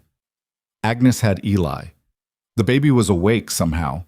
Not crying, just awake, sitting up in Agnes's lap in the kitchen with his eyes very round, and his expression suggesting he found the noise of the storm interesting rather than frightening. He was 9 months and 2 weeks old, and had very little frame of reference for anything, which in this case was an advantage. Agnes looked at Silas's hand. She stood up, handed Eli to Lenora without ceremony, and steered Silas to the sink. "It's not deep," he said. "I can see that," she said. She ran water over it from the pump, which was ice cold and felt like nothing because his hand was still mostly numb. "Hold still." Lenora sat at the kitchen table with Eli on her lap. The boy had grabbed her braid. She'd gathered her hair while he was in the barn, which he noticed without meaning to, and was examining it with the focused attention he gave most things. She let him. She was watching Agnes clean Silas's hand with an expression he couldn't read in the kitchen lamplight. "The cottage roof," she said. He looked up. "What about it?" "I heard something. When we were coming back." She met his eyes. "On the east side." He'd heard it too. He'd filed it away to deal with later and focused on getting inside, and that was the right priority. But later was now, and he looked at his hand, which Agnes had wrapped with a strip of clean cloth, and at the window, where the snow was doing things to visibility that made going back out somewhere between inadvisable and genuinely dangerous. "How bad did it sound?" he asked. "Like something gave," she said. He thought about the east side of the cottage roof. He'd rebuilt most of it. New rafter in the center section, new decking over the old weak section near the peak. But the northeast corner had been his last piece, and he'd been less certain about that junction than he'd been about the rest. He told himself it was fine. He'd believed it when he said it. If the northeast corner goes, he said, the whole east section can follow. The room was quiet except for the wind and Eli making a small sound about the braid. The interior work, Lenora said. She wasn't saying it like an accusation. She was saying it like a fact she was holding up to see what it weighed. The partition wall, the shelving, the floor, he said. If the roof goes and the snow comes in, it all goes with it. 6 weeks of work. Agnes had moved back to the stove and was doing something quiet and deliberate there, putting a pot on, which was her response to almost everything. You can't go back out right now, Lenora said. Still flat, still factual. But there was something underneath it that wasn't flat. Something tight and careful. The sound of someone managing what they feel about a thing while they're talking about the thing. No, he said. Not right now. When the wind drops, she said. If it drops before dawn, he said. Maybe. She looked at him for another moment. Then she looked down at Eli, who had apparently decided the braid was less interesting than her collar button and had moved on. She adjusted the boy on her lap with the ease of someone who had been holding him for a while, and Silas watched her do it, the natural, unthought movement of it, and felt something move in him that he didn't try to name. We wait, she said. We wait, he said. The wind did not drop before dawn. Dawn arrived as a lightening of the dark outside the windows rather than any actual visibility. The snow still moving in the same horizontal sheets, the temperature still somewhere below what a thermometer wanted to admit. The three of them, Agnes had gone to sleep at 4, at Lenore's insistence, in the chair by the kitchen stove, sat and waited and drank coffee and said very little. Eli slept through most of it in his crib. The storm had apparently lost its novelty for him somewhere around 4 o'clock, and he'd simply gone back to sleep, which Silas thought demonstrated better judgment than all the adults in the house combined. At 7:30, the wind fell. Not completely, not to nothing. It dropped from the howl it had been holding all night to a working gust, something a man could lean into and make progress against. Silas was on his feet before it finished dropping. I'm coming, Lenora said. He didn't argue this time either. The world outside this back door was unrecognizable in the specific way that blizzards make familiar land unrecognizable. Everything rounded and leveled and deepened, the angles gone, the fence posts barely visible as slight rises in the white. The drift against the north side of the house was 4 feet at its highest. The path to the barn was gone. The tree by the east gate, an old cottonwood that had been there since before the ranch existed, had lost a major limb. He could see the raw, pale wood of it jutting up from the snow like something broken. He didn't let himself look toward the cottage until he was closer. He kept his eyes on his footing, on the snow depth, on the direction, counting steps, because that was what you did. Then he looked. The northeast corner of the cottage roof had come down. Not the whole east section, not the catastrophe he'd feared, but a section maybe 8 feet by 6, the exact junction he'd been uncertain about, had given under the weight of accumulated snow and come down into the interior. He could see the gap from 30 yards, the raw edge of it, snow still sliding in at the break. He walked to the cottage door. The porch was buried to the second step. He pushed through and got the door open and went in. The interior was cold, deeply, brutally cold, and snow had come in through the break and covered the northeast corner of the main room in a sloping drift that reached nearly to the rebuilt partition wall. The shelving on that wall had taken a piece of falling rafter, and 2 of the brackets had given. The floor under the drift would need assessment when the snow came out, but the floor itself looked intact. The rest of the interior, the fireplace, the south wall, the partition, the opposite shelving, was untouched. He stood in the middle of the room and looked at it. 6 weeks of work, most of it standing, intact, solid, 1 section down, 1 corner that had needed more than he'd given it, and he'd known it, and he'd told himself it was fine, and it wasn't fine. He heard Lenora come in behind him. He didn't turn around. The partition held, she said after a moment. Yes, he said. The floor looks... I need to get the snow out before I can tell, he said. He said it more shortly than he meant to. She was quiet. He turned around. She was standing in the doorway looking at the damage, with an expression that was carefully controlled in the way expressions get when someone is controlling them on purpose. And he looked at her and felt something shift in him. "I should have reinforced that corner," he said. "You built the rest of it in 6 weeks," she said. "In conditions that I knew it wasn't right," he said. "I told myself it was good enough. It wasn't." She held his gaze. "It's fixable," she said. "Yes," he said. "It's fixable." "Then that's what it is," she said. "Fixable." He nodded. He looked back at the damage. He thought about what it would take. New rafter section, new decking, the junction reinforced properly this time, the way he should have done it the first time. "I'll start clearing the snow today," he said. "If the temperature holds where it is, I can tarp the opening and keep the interior stable. Real repair once the storm is fully clear." "All right," she said. He looked at her. She was leaning slightly against the doorframe, and he could see that she was tired, the specific tiredness of a night spent managing fear while also managing everything else, and that she was not going to say so. "Are you all right?" he said.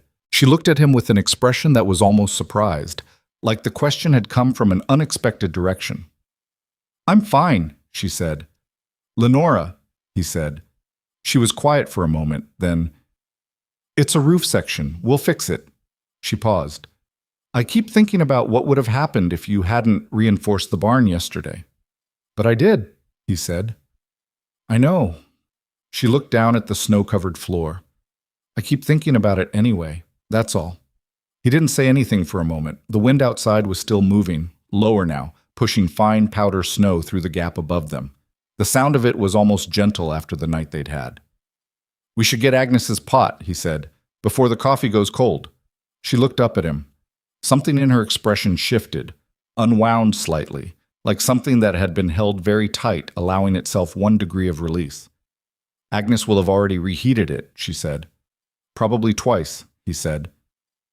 They went back through the snow to the main house. He held the door for her.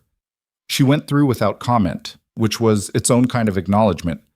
Inside, Agnes had reheated the coffee. She had also, apparently in the 2 hours she'd been awake, made biscuits, checked on Eli, rearranged something on the kitchen shelf that had been bothering her for weeks, and developed opinions about the storm's damage that she delivered while pouring coffee, efficiently and in no particular order.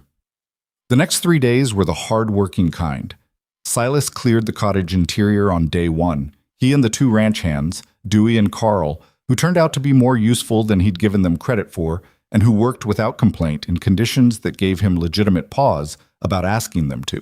They shoveled snow out through the door and the broken section above, working from the inside out, and by afternoon the floor was visible and the damage was accessible. The floor had held. The partition wall had held. The fireplace was intact. The shelving on the northeast wall had lost 2 brackets and 1 board, which was an afternoon's repair. The gap in the roof was the only real structural damage, and it was significant but clean. The section had come down as a unit rather than fracturing, which meant the repair would be straightforward even if it wasn't quick. He tarped the gap with the heavy canvas he found in the main barn, running lines to the surrounding roof structure and tensioning them from below. It wasn't elegant, but it was sound, and that night the temperature dropped another 15 degrees, and the tarp held without moving. On day 2, he slept 8 hours and was grateful for it.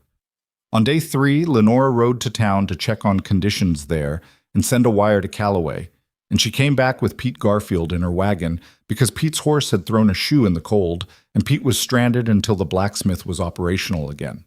Pete ate dinner with them and looked at the cottage damage and gave Silas a look that combined sympathy with assessment and said, "Northeast corner, yeah."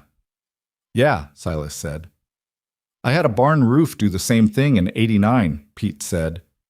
"Built it myself, same thing, knew the corner wasn't right, told myself it was good enough." He shook his head. "Things tell you when they're not right." "They do," Silas said. Pete looked at him. "You fixed it, though." "Fixing it," Silas said. "Same thing," Pete said. They ate dinner. Agnes had made something with potatoes and the last of the cured pork, and it was the kind of food that tasted like exactly what it was. Simple, hot, made by someone who understood that people who have been cold and working hard don't need anything fancy. They need enough and warm. Eli sat in his box at the end of the table and ate mashed potato off a spoon that Agnes wielded with professional efficiency and dropped most of it on himself, which was his current approach to all solid food and which he seemed to find entirely satisfactory. Pete watched the baby for a moment. "He's doing well," he said to Silas, not meaning the potato. "He is," Silas said. "Clara's eyes," Pete said. "Yes," Silas said. "Just that." Pete nodded and went back to his food. Lenora was looking at her plate with the focused attention of someone not looking at anything. After dinner, Pete took the small room Agnes had been using for storage. Agnes had converted it herself, with a cot and a blanket and a lamp, before anyone asked her to. And Lenora and Silas sat at the kitchen table for a while after Agnes took Eli to bed. It was the first time they'd been in the same room alone since the cottage, since the morning after the storm, and the quiet had a different quality than it usually did. More specific, Lenora had papers from Callaway spread on the table, the survey dispute documents, the reply brief Callaway had filed, a letter from the County Boundary Commission's retired inspector, whose name was Harlan Foote, and who had apparently been annoyed enough by Harrow's fabricated survey to become more publicly involved than Callaway had initially hoped for. "Foote is going to testify," she said, "voluntarily. Callaway didn't even have to ask him twice." "What changed?" Silas asked. Harrow's surveyors apparently used Foote's old field notes as a reference, without citing them and with the boundary line shifted 14 feet in their favor.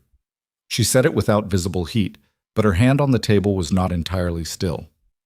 Harlan Foote spent 40 years getting boundary lines right. Someone stealing his work and corrupting it for a land grab is the specific thing most likely to make him angry. "Good," Silas said. "It's better than good," she said. "Foote has more standing with the county commission than anyone Harrow can put on the stand. He's not someone you impugn." She looked at the papers. "If the hearing goes the way Callaway now thinks it will, Harrow's survey gets thrown out. The 1887 document stands. The boundary is confirmed." "And then?" Silas said. She looked up. "And then he finds another angle," she said. "Because that's what he does.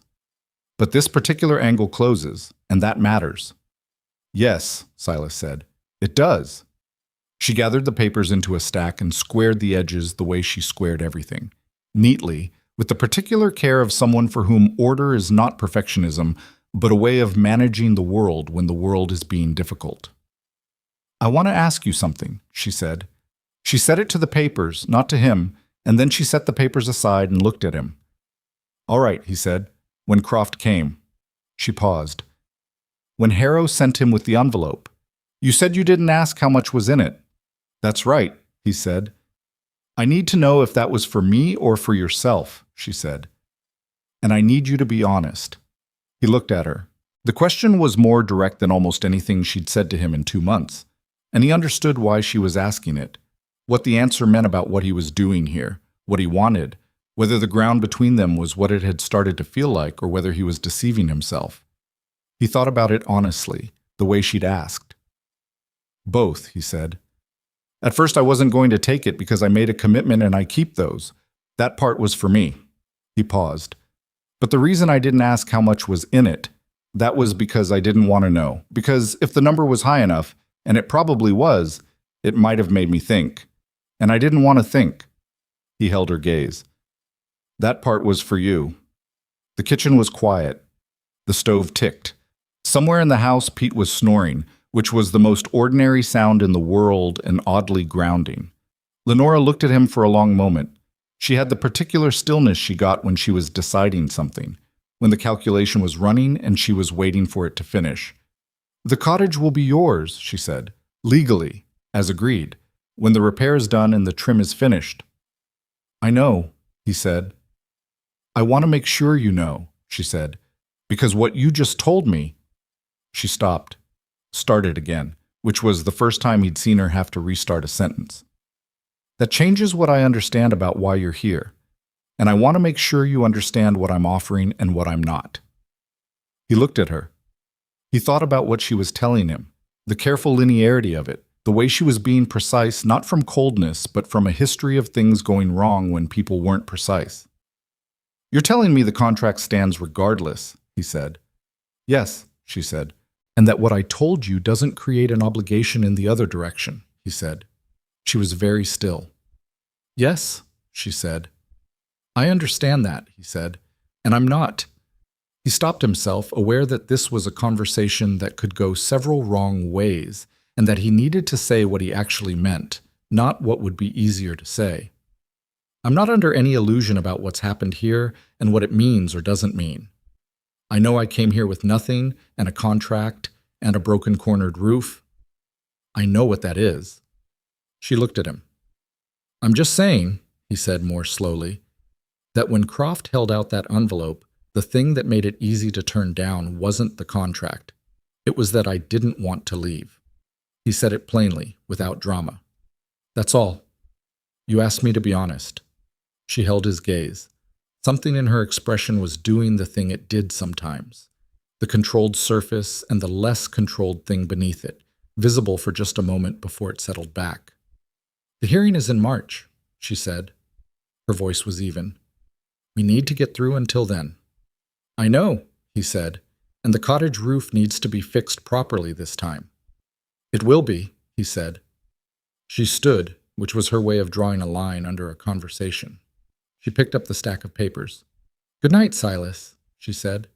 First time she'd used his given name without the formality of circumstance around it. "Good night," he said. She went upstairs. He heard her footsteps cross the floor above him, the sound of the chair at the writing desk, the scratch of a pen beginning. He sat at the kitchen table for a while longer. The stove was warm. The house was quiet in the way it got after midnight, when the wind had finally dropped to something that sounded less like fury and more like habit.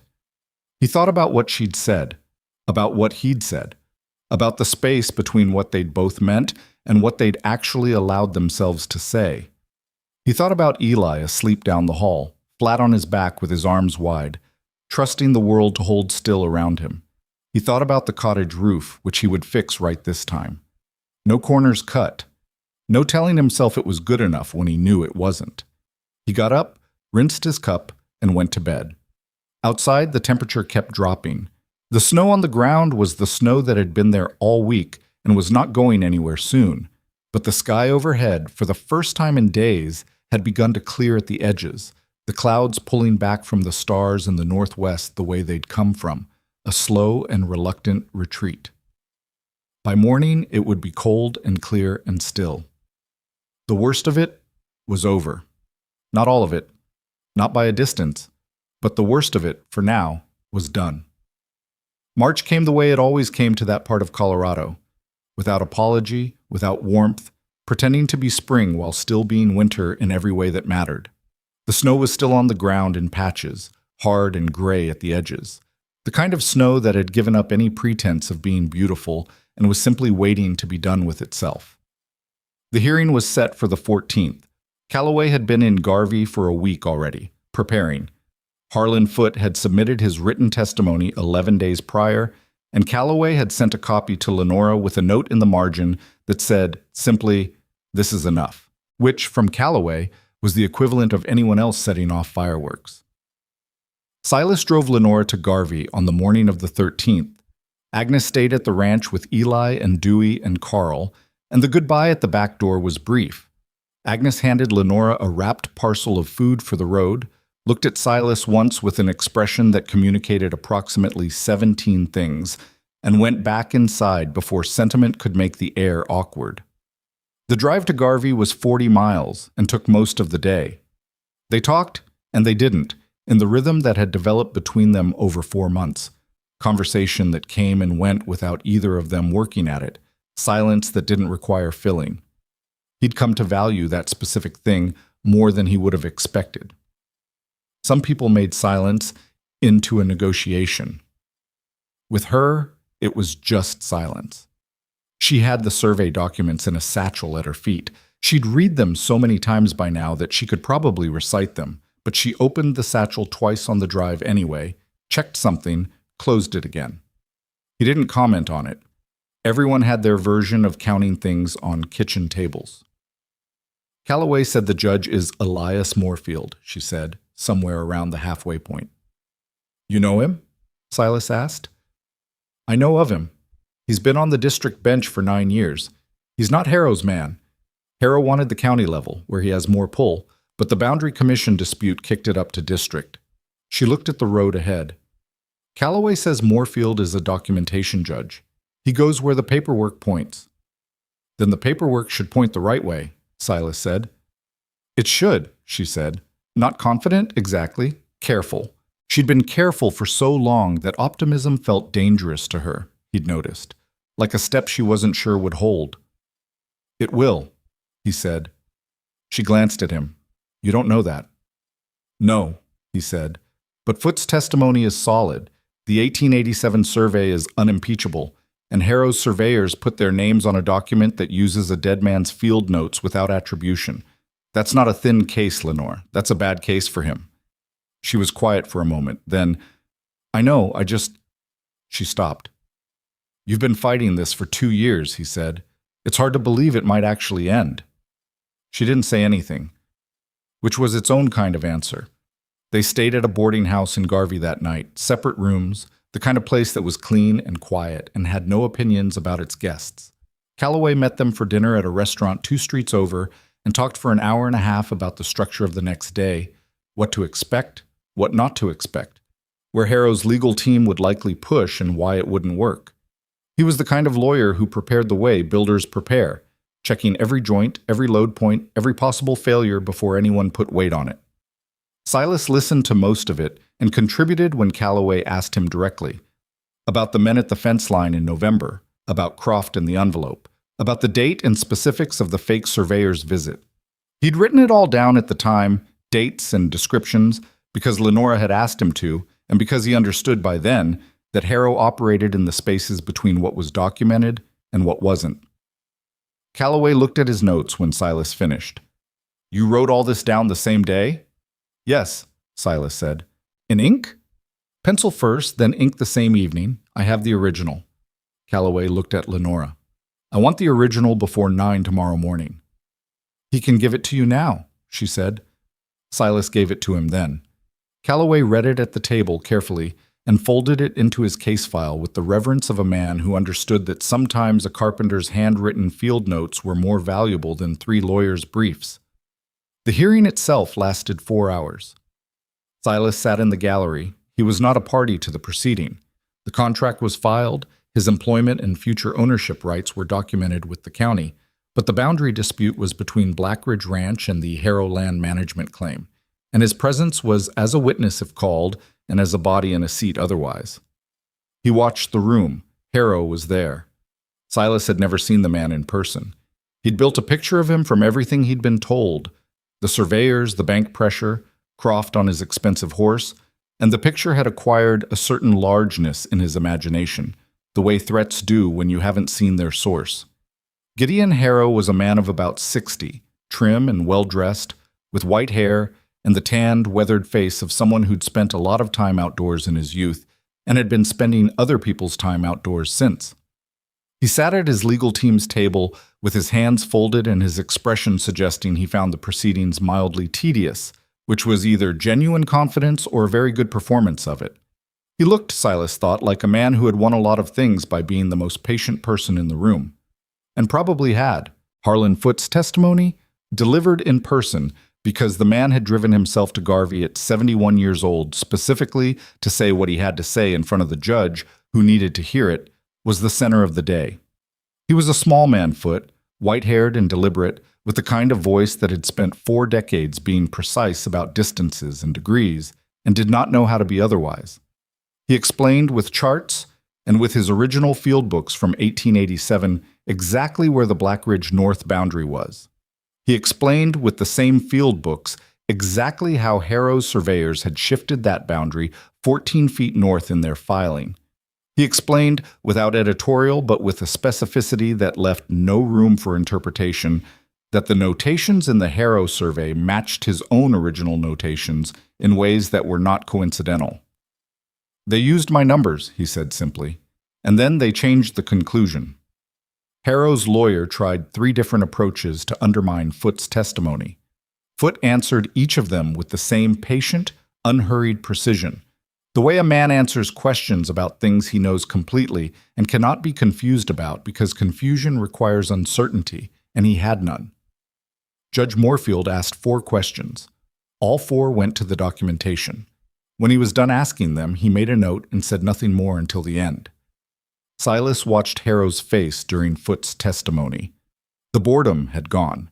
What replaced it was harder to read, not anger, not fear, more like the expression of a man recalculating something, revising an estimate he'd been confident in downward in real time. Calloway presented the 1887 survey documents, Silas's witness notes, the documented record of the fake surveyor's visit and its date relative to Harrow's filing, and the letter from the Garvey National Bank that Lenora had received in December, with a brief and pointed observation about the timeline between that letter and the boundary filing. He didn't overstate any of it. He laid it down piece by piece like a man laying floorboards, level, fitted, one after another, until you couldn't see the floor without seeing his case. The judge recessed for 40 minutes. When he came back, he read his ruling from a single page of notes in a voice that was flat and clear and moved at the pace of a man who wanted to be understood and not interpreted. The 1887 survey was confirmed. The Harrow boundary claim was rejected. The fabricated survey was referred to the state licensing board for review of the surveyor's credentials. The documented pattern of pressure, the bank letter, the false filing date, the witness accounts, was noted in the ruling's language in terms that Calloway later told Lenora would be usable in any civil action she chose to pursue.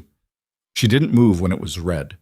She sat at the table with her hands folded and her face still, and Silas, watching from the gallery, saw the exact moment she let herself believe it. A single long breath, barely visible, the kind that comes out of someone who has been holding something for a very long time. Harrow left without speaking to anyone. His lawyer gathered papers. The room cleared in stages. Outside in the corridor, Calloway shook Lenora's hand and then, after a brief hesitation, put his other hand over the handshake, which from Calloway was the equivalent of an embrace. "It's done," he said.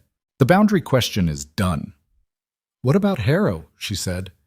"He'll think about it," Calloway said. "He spent money on this, like lawyers, surveyors, bank pressure. Your friend with the envelope? He'll run the numbers. He'll decide whether to keep spending." He looked at her. "I think he's going to find somewhere else to be. Not immediately. But the next thing he files, if there is one, he knows you'll document it and you'll go to district and Foot's name is in the ruling." He paused. "Harrow's smart enough to know when a play is done." She nodded. Calloway excused himself to deal with paperwork, and they stood in the courthouse corridor, Lenora and Silas, in the specific quiet that follows the end of a long, loud thing. "Well," she said. "Well," he said. She looked at him. For once, she didn't have anything precise or flat or calculated to say. She just looked at him, and he looked at her, and neither of them tried to make words do what the moment was already doing on its own. They drove back to Calder's Creek the next morning. The roads were better than the drive out. The overnight temperature had firmed up the mud, and they made good time. She fell asleep for an hour somewhere around the halfway point, which told him how tired she'd actually been, and he drove in the quiet and let her sleep and didn't think about much except the road and the mountains and the specific ordinary goodness of a day that wasn't a crisis. When she woke up, she straightened and looked around and said, "How long was I—" "Not long," he said. She looked at him with the expression that meant she knew he was being diplomatic and appreciated it. Agnes had known before they got through the door. Silas never figured out exactly how. Pete had apparently been keeping an ear to the ground in town, and news from Garvey traveled in its own way. But she had coffee made and something in the oven and Eli on her hip with the particular arrangement of a woman who has been waiting for people she cares about to come home safely and has prepared the home accordingly. Lenora hugged Agnes, which was apparently not a common occurrence because Agnes went briefly very still and then patted her on the back twice with the brisk affection of someone who does not know what to do with being embraced but is not, underneath it, opposed to the idea. Eli reached for Silas immediately. He took the boy and held him and felt the familiar weight of him. bigger now than he'd been in October, heavier, more purposeful in how he grabbed at things, and stood in the kitchen doorway while Agnes told Lenora what had been happening at the ranch in their absence, which was mostly ordinary and manageable and exactly what you wanted to hear about home when you'd been away dealing with the extraordinary. The cottage roof was finished in the last week of March. Silas did the northeast corner last, and he did it correctly this time. Extra bracing at the junction, reinforced rafter connection, decking laid in the direction that shed snow rather than held it. He worked alone that day, methodically, without the time pressure that had characterized most of the fall work. He could take the time to do it right, and he did. He stood on the finished roof in the afternoon, looking out over the property. The orchard to the east was showing the first signs of what was coming. Not blossom yet, but the tight bud of it, the specific color change that happened in the last week of March, when the trees made their decision about spring and committed to it. The fence lines he'd repaired held their posts plumb and straight. The main barn had its east roof section solid and weatherproofed. The south pasture gate worked on its hinges without complaint. He'd built and repaired and reinforced everything on this land that needed it. He climbed down the ladder, put the ladder away, and went to find Lenora. She was in the orchard, which was where she went when she had something she was working through. He'd learned this over the winter, the specific destination of her thinking walks. She was standing near the east wall post he'd fixed in November, the one she'd left a note about at the bottom of the kitchen list. She heard him coming and turned. "The roof is done," he said. She looked toward the cottage. The northeast corner was visible from where they stood, and it looked like what it was, solid, level, correctly built. "Come look," he said. They walked to the cottage together. She went through the door and walked every room the way she'd done the first time, back in January when the interior was finally livable, except this time the rooms were warm. The fireplace had been going since morning, taking the last of the winter cold out of the walls. And the trim was finished, and the floor was clean, and the shelving was repaired and level, and the light came through the east windows in the way he'd believed it would, long and warm across the floor. She stood in the main room for a long time. He stood in the doorway and watched her look at it and thought about the first time he'd been in this room. The hole in the roof, the cold, the snow working its way under the door, the feeling of a place that had been someone's and was now no one's and needed to become someone's again. "It's yours," she said. She turned to look at him. "Legally, as of today, I had Calloway file the transfer last week. He'd known it was coming, but it was in the contract, always had been. But hearing her say it made it specific in a way that the knowing hadn't. "Thank you," he said. He meant it for more than the cottage, and she seemed to understand that. "You built it," she said. "I just had the land." He looked around the room. "What was it before?" he said. "You never told me." She was quiet for a moment. "My husband's workshop," she said. "He was a furniture maker before the ranch took all his time. He always meant to come back to it." She looked at the shelving on the north wall, the one he'd rebuilt. He built that shelving himself. In the first year. He looked at the shelving. He'd repaired it, new brackets, one new board, but the original bones of it were still there, the way she'd chosen to do things. "I should have told you that before you rebuilt it," she said. "I would have done it the same way," he said. "I kept what was worth keeping." She looked at him. The orchard light through the east windows caught the side of her face, the gray at her temples, the lines at the corners of her eyes that came from years of squinting into sun and wind and hard decisions. She was not a soft-looking person. She had never tried to be. He had come over the winter to find that specifically, precisely beautiful. The way a tool is beautiful when it's right for its purpose and shows the use of it. "Silas?" she said. "Yes," he said. "I've been thinking about what you said in December," she said, "in the kitchen. What you told me about why you didn't ask how much was in the envelope." "I remember what I said," he said. "I want you to know," she said carefully, "that it mattered. What you said." She paused. "I spent a long time after my husband died learning to manage things alone. I got very good at it. Maybe too good at it." She looked at the shelving on the north wall again, briefly. There's a kind of loneliness that hides inside competence. You stop being aware of it because you're always busy proving you don't need anything. He didn't say anything. He let her finish. I'm not very good at this part, she said, at saying this. I need you to know that it's not because I don't. She stopped again, straightened slightly, the way she straightened when she was being precise on purpose. I'm not asking you for anything you haven't already given. I just want to say that what you did here, not just the work, but the staying, it changed something for me. And I didn't want to let it go unsaid because I was afraid of how it sounded. He crossed the room. He didn't think about it particularly. He just moved the distance between them and stood close enough that she'd have to look up slightly to meet his eyes. And she did. I'm not going anywhere, he said. I live here now. She looked at him for a long moment. Then something in her face did the thing it rarely did. Opened, just slightly, just enough. It wasn't dramatic. It was just her without the careful management of herself for a few seconds. You need to know, she said, that it's not simple. Any of it. I'm not… Lenora, he said. I know it's not simple. I have a 1-year-old and a repaired cottage and a hand that still has a scar from your fence wire. He held up his left hand briefly. Nothing about this is simple. That doesn't mean it isn't good.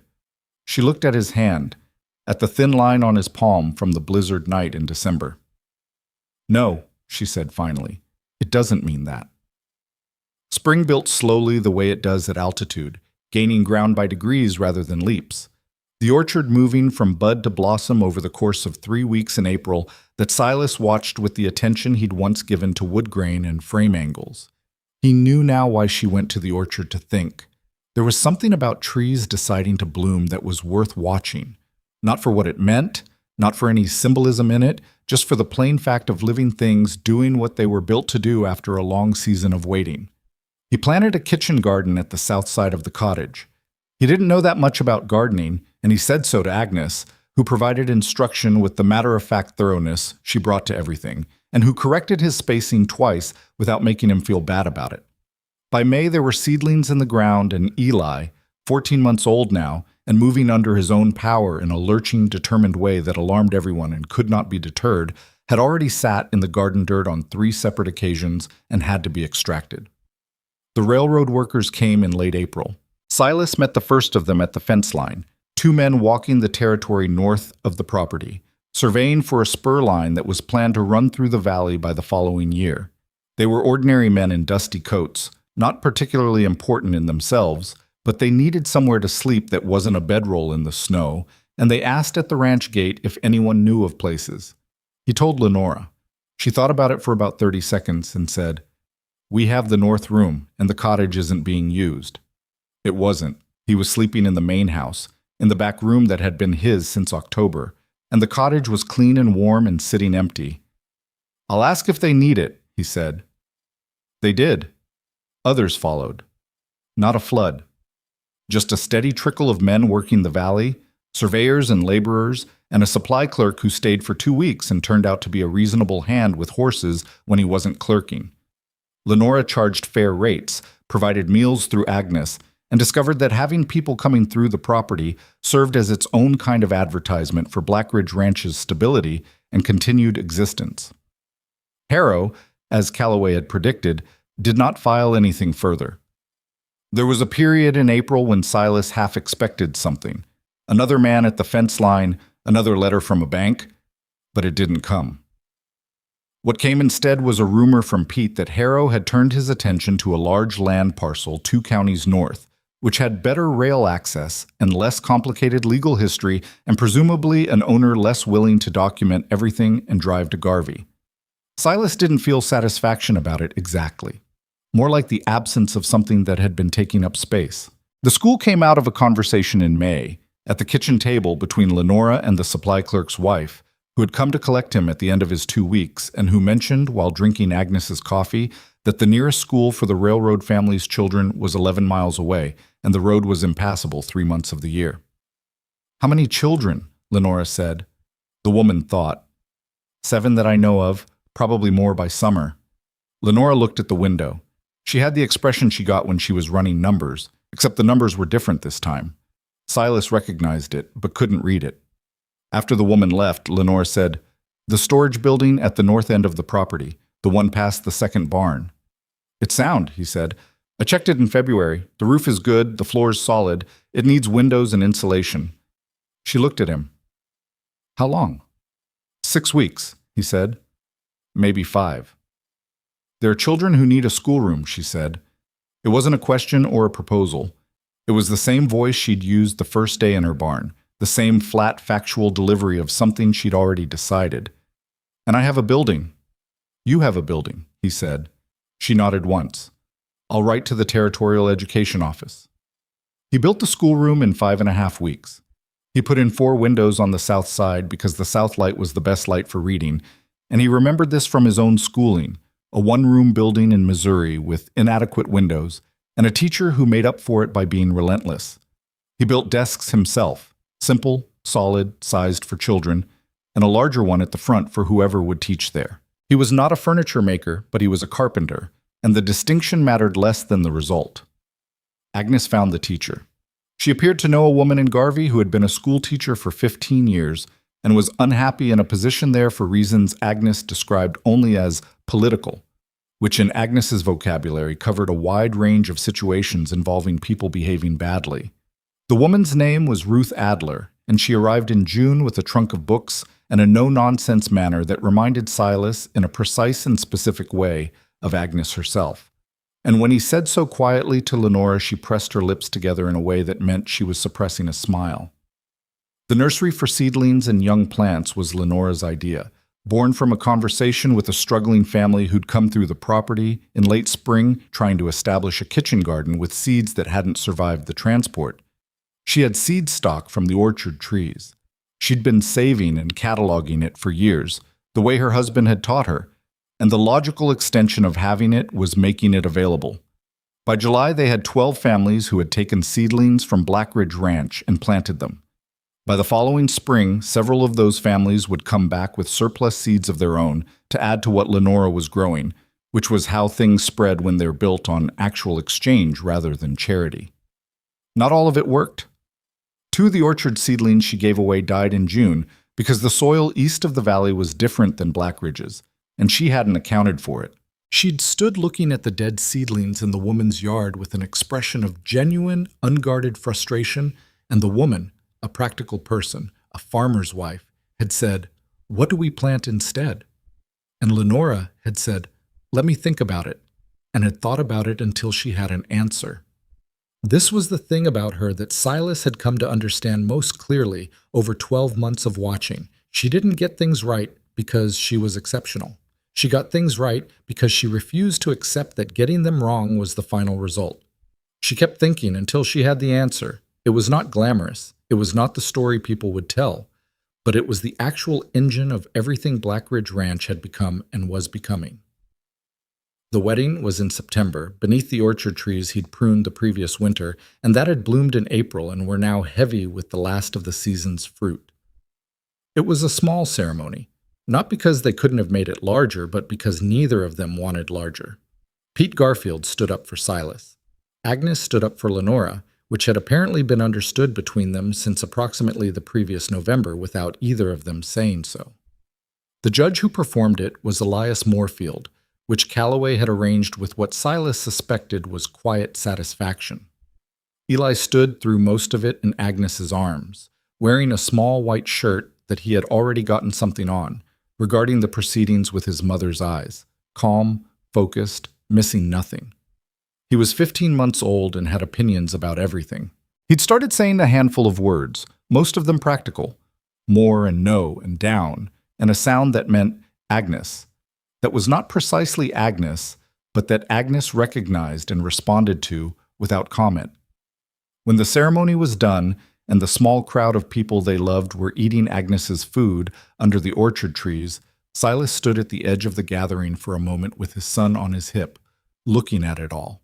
He thought about Gerald Hatcher's store in October, the 43 cents, the look on Mrs. Kessler's face, the particular quality of that silence when a room full of people watch something happen and choose not to intervene. He thought about what it would have cost him to walk out that day without looking back. He'd been close. He'd been very close. The pride in him had been a real thing. Not vanity, not stubbornness, but the genuine earned belief of a man who had always managed his own problems that accepting help was a kind of defeat. He'd learned the thing he should have known earlier, which was that pride and dignity were not the same thing. That a man could take someone's hand without losing himself in the taking, that the help you refuse out of principle sometimes costs you more than you can afford to spend. He didn't know if he would have found his way to understanding that without the store and the can of formula and Lenora's voice from the back of the room. Probably eventually. Maybe not.